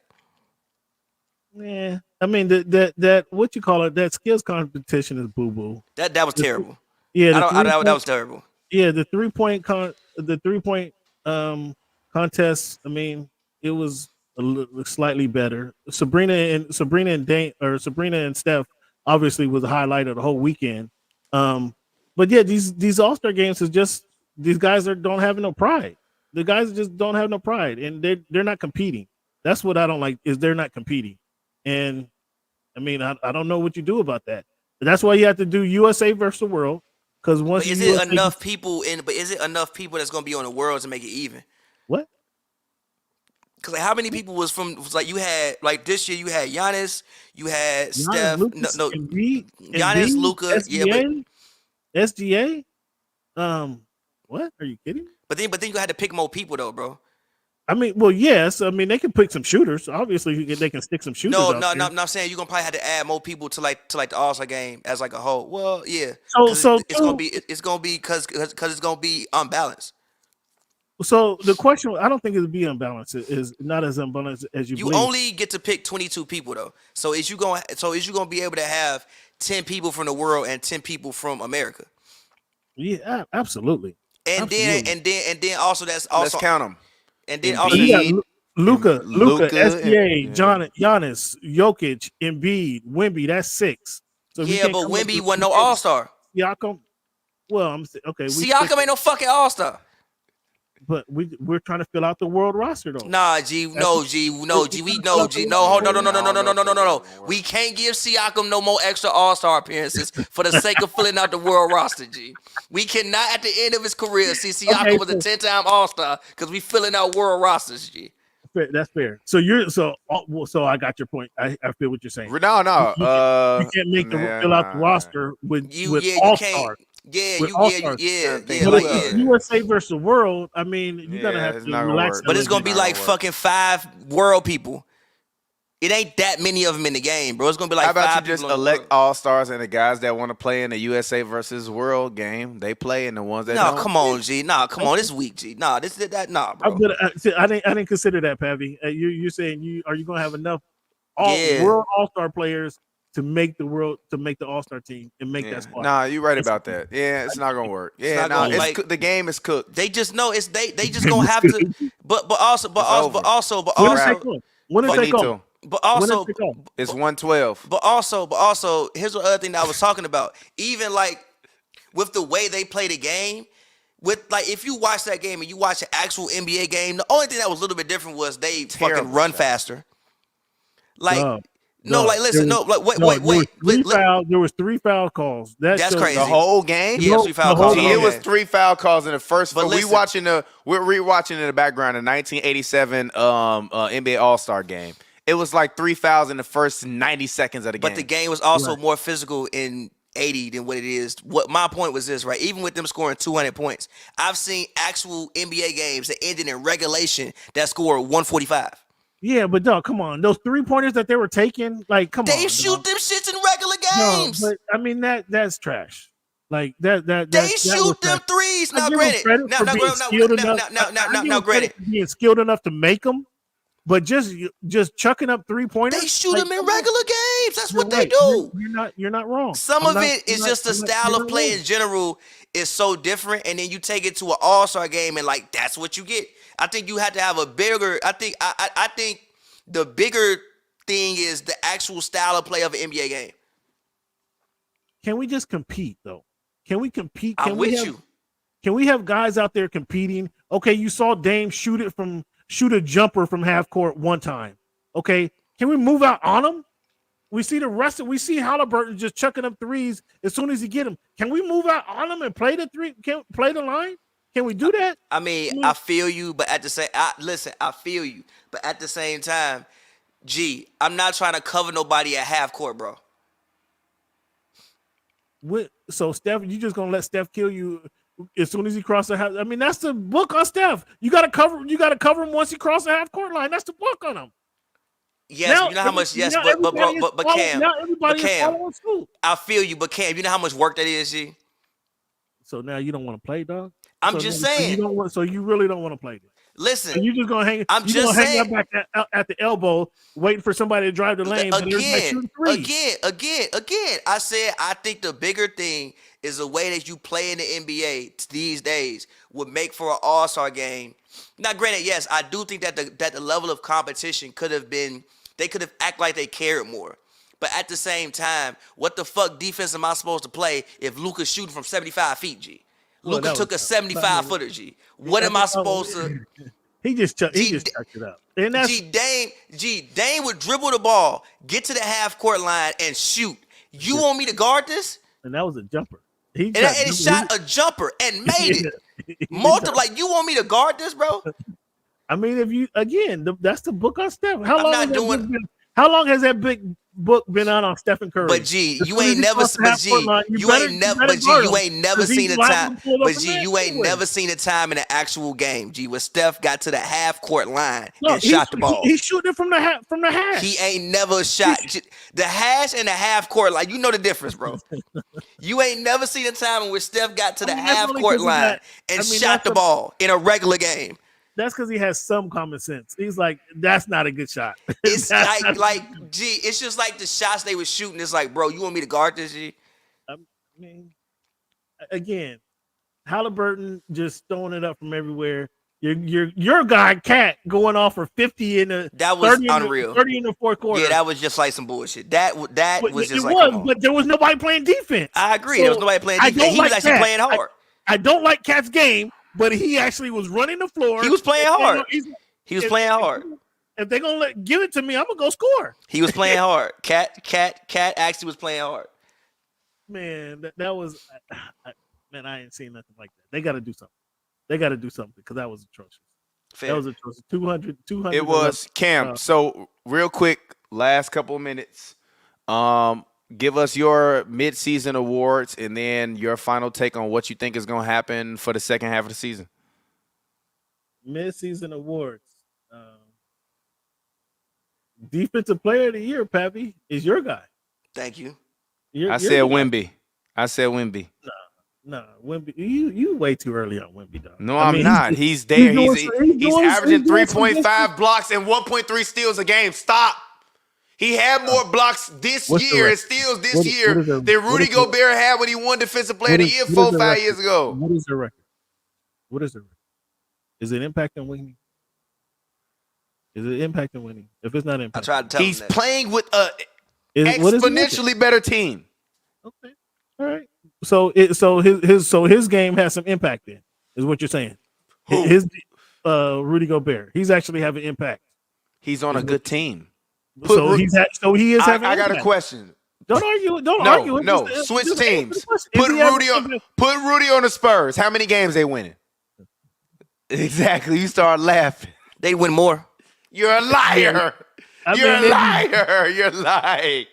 How many games they won now? 15. How many they games won 11 right now. 20.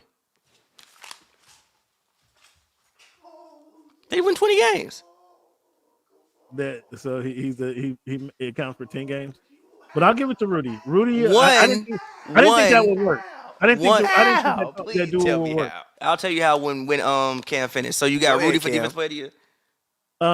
Coach of the Year. I'm looking at Dagnall, man, from Dagnall. Finch is always doing a good job. I got Dagnall over Missoula only because Boston been good before Missoula was there. So it's not like he's making a difference, although they are, 43-12. Yeah. Dagnall, I think they're kind of ahead of schedule. So I'm going Dagnall over Finch. Most improved is the argument we were having earlier. I'm going Maxey over Halliburton. Because you going Maxey for most improved? I went Brunson. I went Kobe White. Kobe White? I mean, what is the Bulls record? The Bulls ain't even playing, are they? Like that? Yeah, but most improved is a award that don't have nothing to do with most improved. Literally don't have nothing to do with winning. Also, Hallie. Because I haven't heard of Kobe White's name in the past. I was wondering if he was a bust. Also, Hallie and Maxey was good last year, bro. Like, it's not but Maxey is I think he kind of took another step this season. I agree, but I think he took his first step last year, which is like I think last year would have been a year for him to get most improved, not this year. Brunson, I'm not surprised at Brunson, guys. Dallas should have been done, and it's kind of difficult because he had the family ties. Who won most improved last year? Was it Brunson? He could very well could have been it. He could very well could have won it, but I thought Brunson. Dallas should have did more to keep him. And I know there was family ties in New York, but Dallas said they didn't. They didn't want to match his offers. I saw that rumor today. But Laurie marketing won last year. Oh, come on. He deserved it. He up his average like 10 points. But I got Maxey. So who's gonna finish the MVP? It's gonna be SGA, Tatum, Luka, Jokic. It'd probably be Jokic because Denver is going to be right there again. I mean, Denver's not playing for the number 1 seed. They're just kind of waiting, playing for the playoffs. Tatum could actually win that because they're going to he's going to be the best player on the best team, right? So he actually could easily win that. But he's not going to win. I don't think the people really rock with him like that. But I hear you. Continue. I'm sorry. Because they play with his food. I mean, they should wear people out like every night, but they don't. Like They don't, and that's why I don't trust. That's why I don't trust Boston. Yeah, Jaylen Brown got 1 year left to win 5 rings. Huh? He said he told Taylor Rooks he was gonna win 5 rings. He got 1 year left to win 5 rings. Gee, people get in front of Taylor Rooks and lose their mind. Right, Shout out to Scott. Scott might be the only person I ain't seen get in front of Taylor Rooks and lose their mind. Yeah. He was giggling a little bit, but everybody else, Draymond, I ain't never seen that man smile that much. Taylor Rooks do got an aura about her, though. I met her. She do got like an aura. I've never met her before. I would love to meet her. Shout out to Taylor Rooks. I got mad respect for her. Cool. Taylor is cool. She is cool. She like homegirl cool too. She like right. Cool. Exactly. Yeah. Taylor's a cool. Yeah. So what? I went MVP, Defensive Player of the Year, Coach of the Year. What else you want? Most Valuable Player. Rookie of the Year. Who you got? I mean, I think it's obvious. Yeah. I mean, I didn't want to. I was voting against Chet going into the season because he was around last year. He was eating NBA food, traveling on the NBA planes. But he's been certainly the best rookie this season. He's been one of the best players in the league. And if the All-Star game was a 15-man roster, he would have made it. And well, so I was thinking they should. They should expand it to 15-man roster. Did you listen what Adam Silver had to say in his press conference? No, I know. He said that the game, if they expanded it, they lose the exclusivity of saying that they're an NBA All-Star. But you want to add 2 more people who not going to hoop? That's a lie. Every time, 5 people get hurt every year. 5 motherfuckers get hurt every year. You put 5 new people in the All-Star game every year. But then you got to, but then it'll be like 20. It'll be like 20. If you name people, you're naming 24 of the best players to the NBA All-Star game. So name 30. It's 400. It's 400 of them in the league. 30 is 30 is a lot of people. That makes it that more exclusive. They can add another. Maybe but let's be honest. But wait a minute. Let's be honest. If they add 3 more, if they add 3 more players on each roster, that's 6 players. No, wait a minute. Let me fucking finish. Go ahead. Now you get Domantas Sabonis, De'Aaron Fox, and Wemby in the All-Star game. We don't need them in the All-Star game if they ain't make it. I disagree with that. They were all All-Star. They should have been All-Stars. Oh, well, they wasn't. De'Aaron Fox's numbers was better than Curry's numbers. No, they weren't. They were literally right there. Okay. And his team won way more. Well, and he's try the again guy. next year. Domantas Sabonis, damn near averaging a triple-double. It's unfortunate, brother. Try again next year. Even the guys like Alperen Sengun. Try again next year. Siakam. Try again next year. Nah. Try again. Everybody can't, like, bro, it's snubs every year. Bradley Beal averaged 30 and won the All-Star. It's snubs every year, bro. Try again next year. That was ridiculous. If it should have been 15. Try again next. No, it shouldn't. Even if you make it's not a fucking participation award. This is what's wrong with everything. No, nobody said it's a participation award. Everybody don't need to be my question is, why should it be 12 when sometimes people got to miss out? Why should it be 12 when the regular roster is literally 15? Do 15 people play the game? That's Have you ever in your life that is seen not 15 people rotated in a game? That's depending on who lost. No, I think depending on who lost and who won. I think the actual game roster is 13. You get 2 reserves. The actual game roster, I think, is 13. You can have 50 people on the team. Okay, so fine. Make game roster was 13. So fine, make it 13. You want to add one more person? Isn't it 13 now?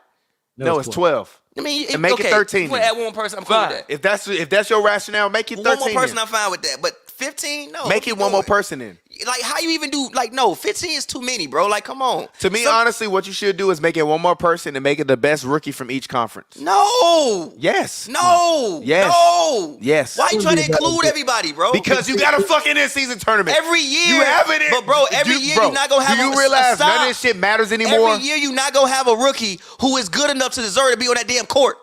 So what? We showing off the product to the world. Who's the best rookie from the East this year? We showing off the product to the world. You want Jaime Jaquez in the All-Star game? Yeah.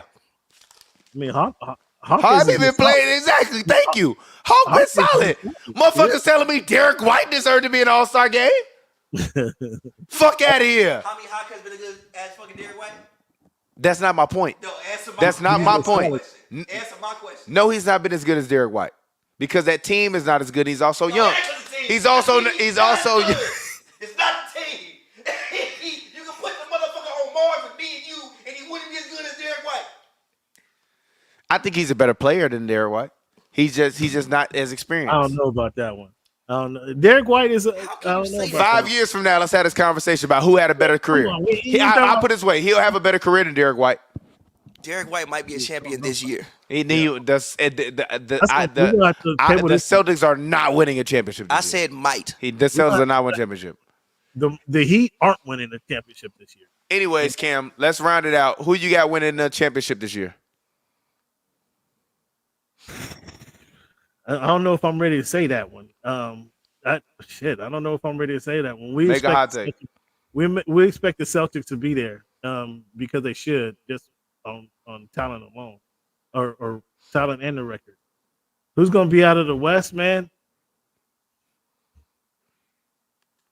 I'm waiting on you. Wait, fellas. Okay, before I answer the question, has the system been a system?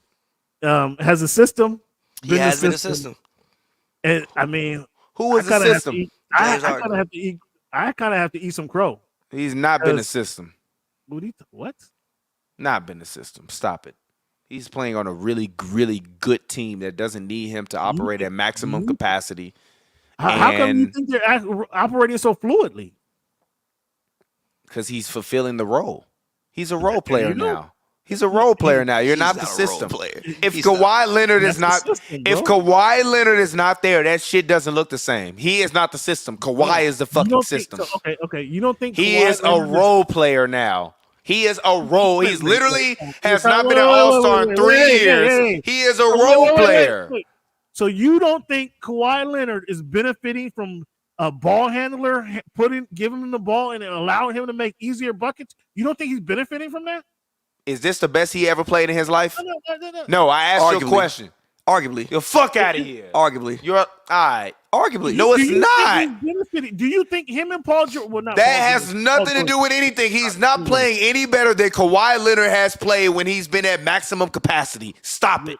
Stop it. You're lying. Stop it. With James Harden. Man, all right. Stop it. Kawhi Leonard is not playing any better than Kawhi Leonard has played when he plays like Kawhi Leonard and he is healthy. Technically, he's shooting. You're lying. He's shooting the best he's ever shot. I don't give a fuck about what he's shooting. He ain't been on a 50. Right, he's shooting 45% from three, which is crazy. When was the last time he was on a 50-40-90 pace? All right, bro.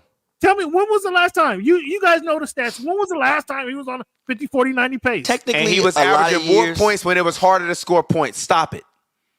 No, he's never really averaged that many more points, though. He still averaged more points. He's never really averaged that many more points. No, my point is, Thomas, what you're missing James Harden has not done anything yet. The playoffs have not happened. Nothing has been done yet. Not one thing has been done yet. So stop it with this. This is hyperbole.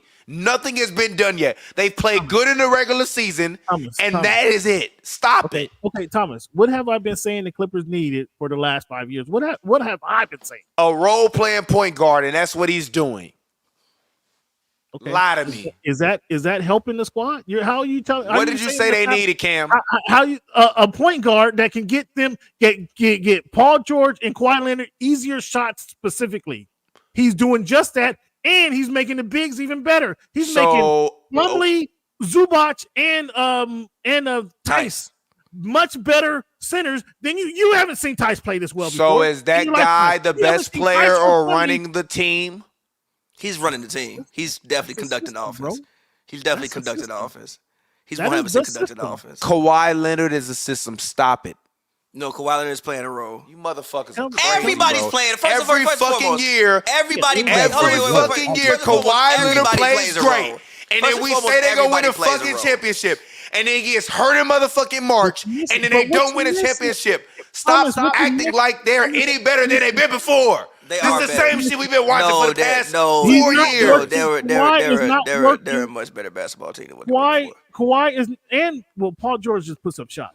Kawhi Leonard is not working as hard as he's been working the past 5 years to get his shots off. He's not because he has a role-playing point guard. Stop acting. He's not the system. Whatever you want to put the reason on. He is not the system. The system is Kawhi Leonard. Don't tell me a guy is the system just because he can throw Kawhi Leonard the ball and you have Patrick Beverly and Reggie Jackson throwing Kawhi Leonard the ball. Stop it, please. Stop it. Stop it. That's like telling me that because Trey Jones is starting now and the Spurs winning a couple more games than when they had a power forward starting, that it's something Why magical. does everything have to go back to It's Wemby? not magical. Why everything got to go back to Wemby? Why does everything got to go back to Wemby? He loved Wemby like he loved Luka a few years ago. Wemby just took the place of Luka. No, it's the same thing. No, it's like Wemby getting with a great point guard. You're like, oh my God, I never knew he could do this. What do you mean? He been playing with shit the whole time. No, stop. I got one more point. I got one more point, then I'm gonna let you talk. You ain't even let Cam. Wait. I got one more point, then I'm gonna let you talk. No, let Cam. When Kawhi played with Kyle Lowry, what happened?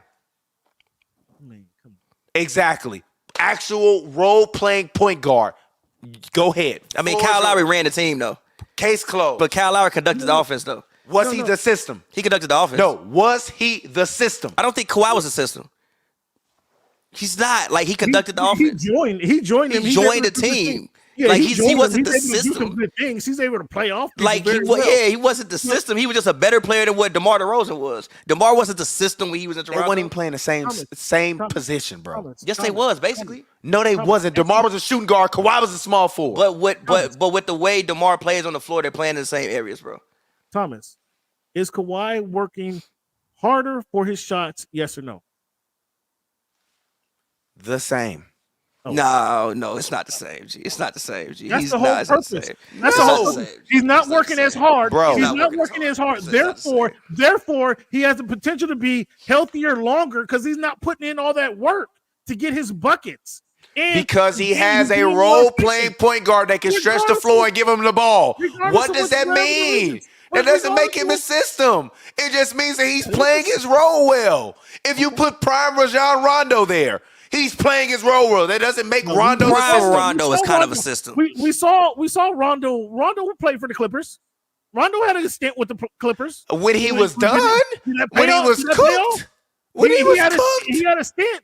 You had any number of players. They had Bones Highland playing there. You had any number of players. Are any of them actual point guards that are good in the 2020s? None of them. No, yeah, exactly. What are we talking about? What are we doing right now, Cam?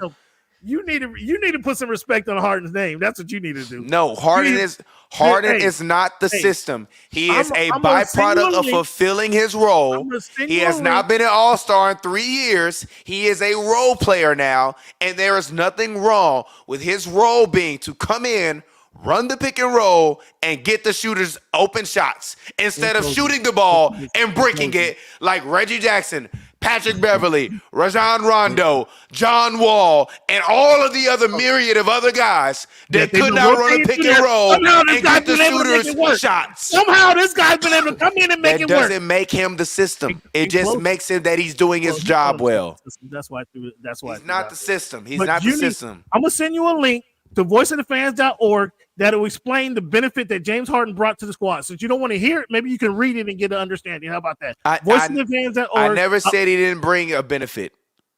Oh, so what are we talking about? What are you getting all hot and bothered for? Because you said he's the system. He's not the system. He's fulfilling his role. He's a role player. So he's a system. You know what I'm saying? He's a role player. He's a really good.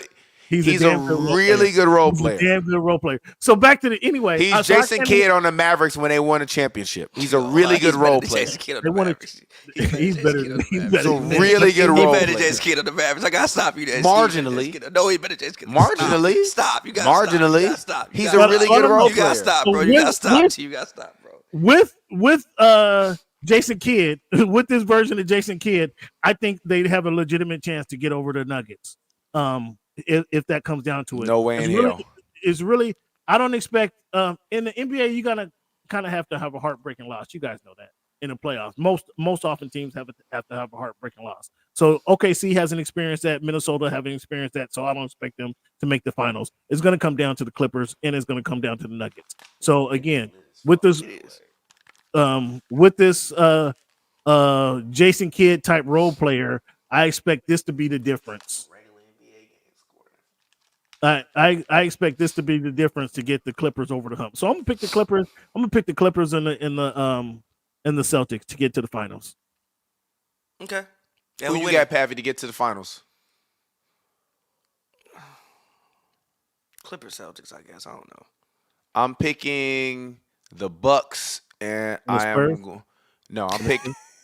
I'm picking the Bucks, and I'm going to actually pick the Denver Nuggets. I just think that there's no team in the league that's built to beat them. Man to man, player to player, defensively, offensively, top to bottom, skills, mindset, So attributes. they're not going to miss Bruce Brown at all. No, I don't. No? I don't even think they miss him now. I think they've been resting and doing their best to just survive and get to the playoffs healthy while still I certainly maintaining agree. their continuity. Also, what's the guy's name? Is it Peyton Watson? I believe. Pavy, is that Peyton Watson? Yeah, Peyton Watson has been playing very well in that Bruce Bowen type of role. Now he's not going to be the guy that's going to win them the finals, Right. but I believe that with him, Ryan Braun, and just the experience, I don't see any team beating them in 7 games. And to me, my question is in any given series there a player on the floor that can be better than Nikola Jokic every single night? And I think that there are only 2 matchups in the entire NBA in which that can occur. And that's with Joel Embiid and that's with Giannis Antetokounmpo. Because those are the 2 guys that can actually defend him while also equally outputting 30 if they needed to. Other than that, no one, and don't get me wrong, Anthony Davis can match Nikola Jokic. But if Anthony Davis is going to be the guy that's going to be the one that's going to beat you to win the series, you're not going to win that series. Because then because what that's going to do is force LeBron to take out of rhythm late game shots to get things cracking. So yeah. I'm interested to get your feedback. I don't disagree with you, by the way. So I think it's going to come down to Nuggets and Clippers ultimately in the West. But before we close out, let me get your feedback on what Doc Rivers does with the Milwaukee Bucks. Oh yeah, I know. Pavy, you want to talk about this? He said, "What's our feedback on what Doc Rivers does with the Milwaukee Bucks?" G, have you seen? Doc is going viral. Somebody said Doc Rivers said he invented the Big Bang. Or I'm sorry. Somebody said Doc Rivers witnessed the Big Bang. Doc Rivers has been fucking lying. First and foremost, Doc Rivers somehow saw Shea being a superstar, even though he was playing Avery Bradley over him. Okay, fine, whatever. I disagree with that. Hey yo. So let me tell you, Doc Rivers saw Shea being what he was in. No, wait. You about to lie? No, stop. Listen, I didn't say MVP. Listen to but this, I thought I said it when they traded him. I don't know Wait. How many years have I been saying that they didn't? I don't know if they made a good trade. You never said that. You're a liar. You a fucking liar. Please You're a liar. Find the clip. All right. Listen to this. At Clippers Media Day, the year they drafted Shea Gilgeous-Alexander, Jerry West, me and my boy, you guys met David. Me and my boy David was at the Clippers Media Day, just hanging around. The Media Day was over, and we're just kind of lingering around. Jerry West, I didn't know who it was, came up between the 2 of us, put his arms around both of us. Jerry had to have a couple of drinks in him when this happened. So Jerry West a real nigga. Shout out to my guy. But Big Jerry dog. West, I always see him by the ice cream machine. He just, again, I didn't know who it was when he came up, and he just put his arms around us, and Shea was over there taking his rookie pictures. He's like, "You guys see that dude right there? You guys see that dude right there? He's gonna be the face of the NBA." I'm like, shout out Jerry West. Exactly. Shut the fuck up, Pavy. They knew. I had never heard of him. And shout out Jerry West. I was like, he's like, yeah. I looked at him because first I looked at him because I didn't know who put their arm around me like that, and then I was like, okay, it's Jerry, so you gotta kind of listen. You have to listen to what he says. I can't really argue with Jerry West, right? I was in no position to argue with him, so I was like, he's like, yeah, listen to what I'm telling you. That kid's gonna be the face of the NBA. And so when they actually pulled the trade for him, I was like, ooh, they really think a lot of Paul George. Because to get, I was surprised they made that move, especially just based on what Jerry West said to me. Even if he did have a he was telling the truth. He was off that Yitzhak. Hey, even if he was, I was surprised that he said that, and then I was surprised that they made that move. And I was like, yeah, they really think a lot of Paul George, and then it comes out that that's the only way they could get Kawhi. And I was like, okay, if that's the deal there. But so somebody really believed it, but I'm not sure of that. I saw that first year with Shea playing with the Clippers. I'm not sure of that. Yeah, I'm not saying that I thought he was going to be the MVP of the league, but I definitely knew that he was going to be good from watching him early on. He was very, very young. Yeah, we knew he was going to be good. So, I didn't see this, though. And people talk about Doc Rivers playing Avery Bradley over him. Avery Bradley was the better defender at that point in time. You had to play Avery Bradley with that lineup. Let's not act like the game. This is why I always say watch more basketball, because people will go and look at the stats, but look at the games. Avery Bradley was a way better defender. He couldn't score for shit, which is why it didn't work. But in terms of defense, player to player, at that point in time, it was no comparison.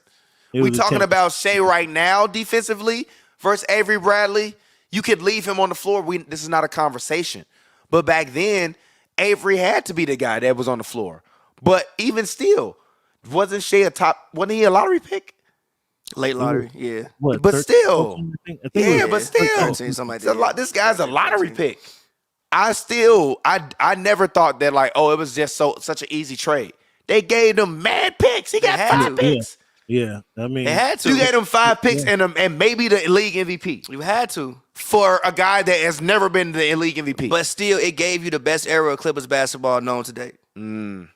is this recent era? Yeah, it's the best era of Clippers basketball to date. They gave you the best era of Clippers basketball known to date. Number one, you got to sell tickets. They probably done sold the most tickets they didn't ever sold. They about to go into a new stadium. It was a business decision, and both teams won the trade, bro. The Thunder get their guy for the next 6 years, and the Clippers got their nucleus for the next, I don't know, and they can ride into their new building and make sure they Actually, sell can it we out. play this? You actually asked Doc Rivers about Shea Gilgeous-Alexander, and he talked about his progression over the season. This was on Look at this. March 16th, 2019. Let's hear what Doc Rivers This and is what I Pavy love have you to say. guys. Now, can you just talk about Shea's progression level throughout the season and just how comfortable he seems on the court now? He's just getting better and better. He started out the season, he was amazing. He went through a tough stretch, and now you can see him coming out of it. And he's playing great right now. I liked his total game tonight. Like he scored, he assisted, and he defended. Rebounds, and I think eventually, when he gets comfortable, when he's able to see things better, he'll be a triple-double guy because he has that type of size. So I think the last thing will be the assist. I think the points and the rebounds actually will come before the assist, but that'll come as well. So shut the fuck up, Pavy, and shut the fuck up, internet. Stop acting like Doc been sitting up there telling lies. He literally said, I think he can average a triple-double in 2019. In March 16th, 2019, Doc Rivers said, I think Shea Gilgeous-Alexander will be able to average a triple-double, and the scoring and assists will come. Damn, Cam, you over there getting attacked by dogs? No, that was a round of applause. Good pull. Exactly. Stop Shout out, it. Doc. We gotta stop. I know that the internet like to call Doc a liar, and we do, but he said it. He said it to you. What are we talking about? Yeah, I know. He was a good player, so it took a lot to get it. It took a lot to make that trade. But And by the way, shake my hand. That was some great fucking reporting. 5 years later. Try. Literally, almost 5 years later to the date, your quote paid off. Shout out that. But that he been doing what you been doing. Good dope. FaceTime dinner since then. Come on, dog. Come on. Hey man, I'm trying. All right, man, try it out. Yeah, I'm saying FaceTime is dangerous. Tell you, try it out. But no, shut it out. Okay, look, shut me the fuck up with my own words. So yeah, whatever. But okay, the Doc quotes that have been coming out have been funny. Right. Yeah. They've been funny. But I mean, what's he gonna say? What's he gonna say against taking over the Bucks, and they've been less than impressive. It's difficult. The Clippers went through. It is tough to take over mid-season. It's tough to take over mid-season in general as a coach, but also it's tough to take over a mid-season winning team. If this was a normal situation and they went 4-7, we wouldn't think so much about it. Dog, But you they fired. lost to the Memphis Grizzlies, dog. I mean, playing GG. They get paid to play basketball too, bro. Oh, stop it! Cut it out. The Memphis Grizzlies get paid to play The basketball. Bucks have too. been Dude was hurt, on a and Middleton has been, and KD injured Middleton on that flagrant foul. Listen. The Grizzlies. Middleton has been hurt for like 6 games since they played Phoenix. But He's also been hurt for like 3 seasons. he has. But also Middleton. But also, when you get into these situations where, like, I think half of Memphis team was hurt. When you get into them like situations, you don't have a scouting report, bro. So you don't know what the fuck they finna do. And again, they get paid to play basketball too. Like, they professionals too. They get paid to play basketball too. You're not wrong, but that was horrific loss. It wasn't. It was. Yeah, yes, it wasn't bad. But again, I think the Bucks will be fine. Again, I think some of Doc Rivers' quotes are hilarious. Like, saying that is fucking hilarious. But like, he's not wrong. Like, he's not wrong in anything he's saying. He's just like hilarious. So you got them finishing third in the East. Yes, second, third, something like that. Oh, second, third. They can. You don't believe in Cleveland? Cleveland kind of came out of nowhere. Actually, they're 9-1 at their last. In a 10. playoff series, no, because I still wonder how the combination of Mobley and Allen works long term in a playoff series. Why can't? I mean, they should be just as good as your guy Cat and. No, because Cat but Cat literally might be the best 3-point shooting big man ever, and Mobley nor Allen can shoot. So the spacing on the court at some point in time would get fucked up, and they probably would be better off playing just one of them at certain points. Cat is the thing that makes the Cat and Rudy thing work. Is Cat is still big and can offer some level of rim protection, and also the man is one of the best 3-point shooters as a big in NBA history. Can Brunson and lead the Knicks higher than a 4 seed? No, because Randall and Mitchell Robinson aren't playing. So no. I mean, they'll be back though. Yeah, but they just talking about Randall might go get surgery, and Mitchell, I don't know when he's coming back, so no. Yeah, Mitchell might not be back, but that's why they went and got I'm gonna mispronounce the name. Precious Achua. No, what's the other dude? Achua is actually, I like Achua when he was in Miami. I thought he was going to be a good fit before he went to Toronto. So he's actually getting some garbage points. But who's the other dude they got from Toronto? Who came over with Achua? OG Anunoby. No, Michael Anunoby. Yeah, Anunoby. But he also, I think, hurt right now too. I think he'll be back. So I think if they were healthy, yes. But I think with all the injuries that they have, no, they can't. But I think if they can get healthy and get into a playoff series, I think they can make a finals run. To be honest with you, maybe if that's a lot. That's a lot. Yeah, but like, I mean, it is a lot. But like, I think they have a good nucleus. Right now, they be playing 4 and 5. They be playing Philly. I mean, obviously, it don't end for another 30 games, but they be playing Philly right now. And that'd be a hell of a matchup in round 1. No, it would be. But all right, Cam, we about to get up out of here. We coming up on 3 hours. We appreciate you. Get your final plug in, brother. Talk to us. Let them know where they can find you. Hit me up, Voice of the Fans on YouTube, the Voice of the Fans YouTube page. We do a podcast each and every week, each and every Wednesday, and our Sunday special on Voice of the Fans on YouTube and HMB Media TV. If you want some good articles, some good toilet reading, check us out on the voiceofthefans.org digital magazine, voiceofthefans.org digital magazine. Got a lot of content there for you. Appreciate you guys. Thanks for having me. Thanks, Cam. We appreciate you, brother. Yeah, love y'all. All right, Pavy. Any final words? Shout out that Doc Rivers quote. That was great. That was great. I should repost that actually. What video was that? Just search Doc Rivers. Check out my new record, FaceTime is Dangerous. It's out right now. On all streaming platforms. And yeah, until next time, guys. We'll holla at you.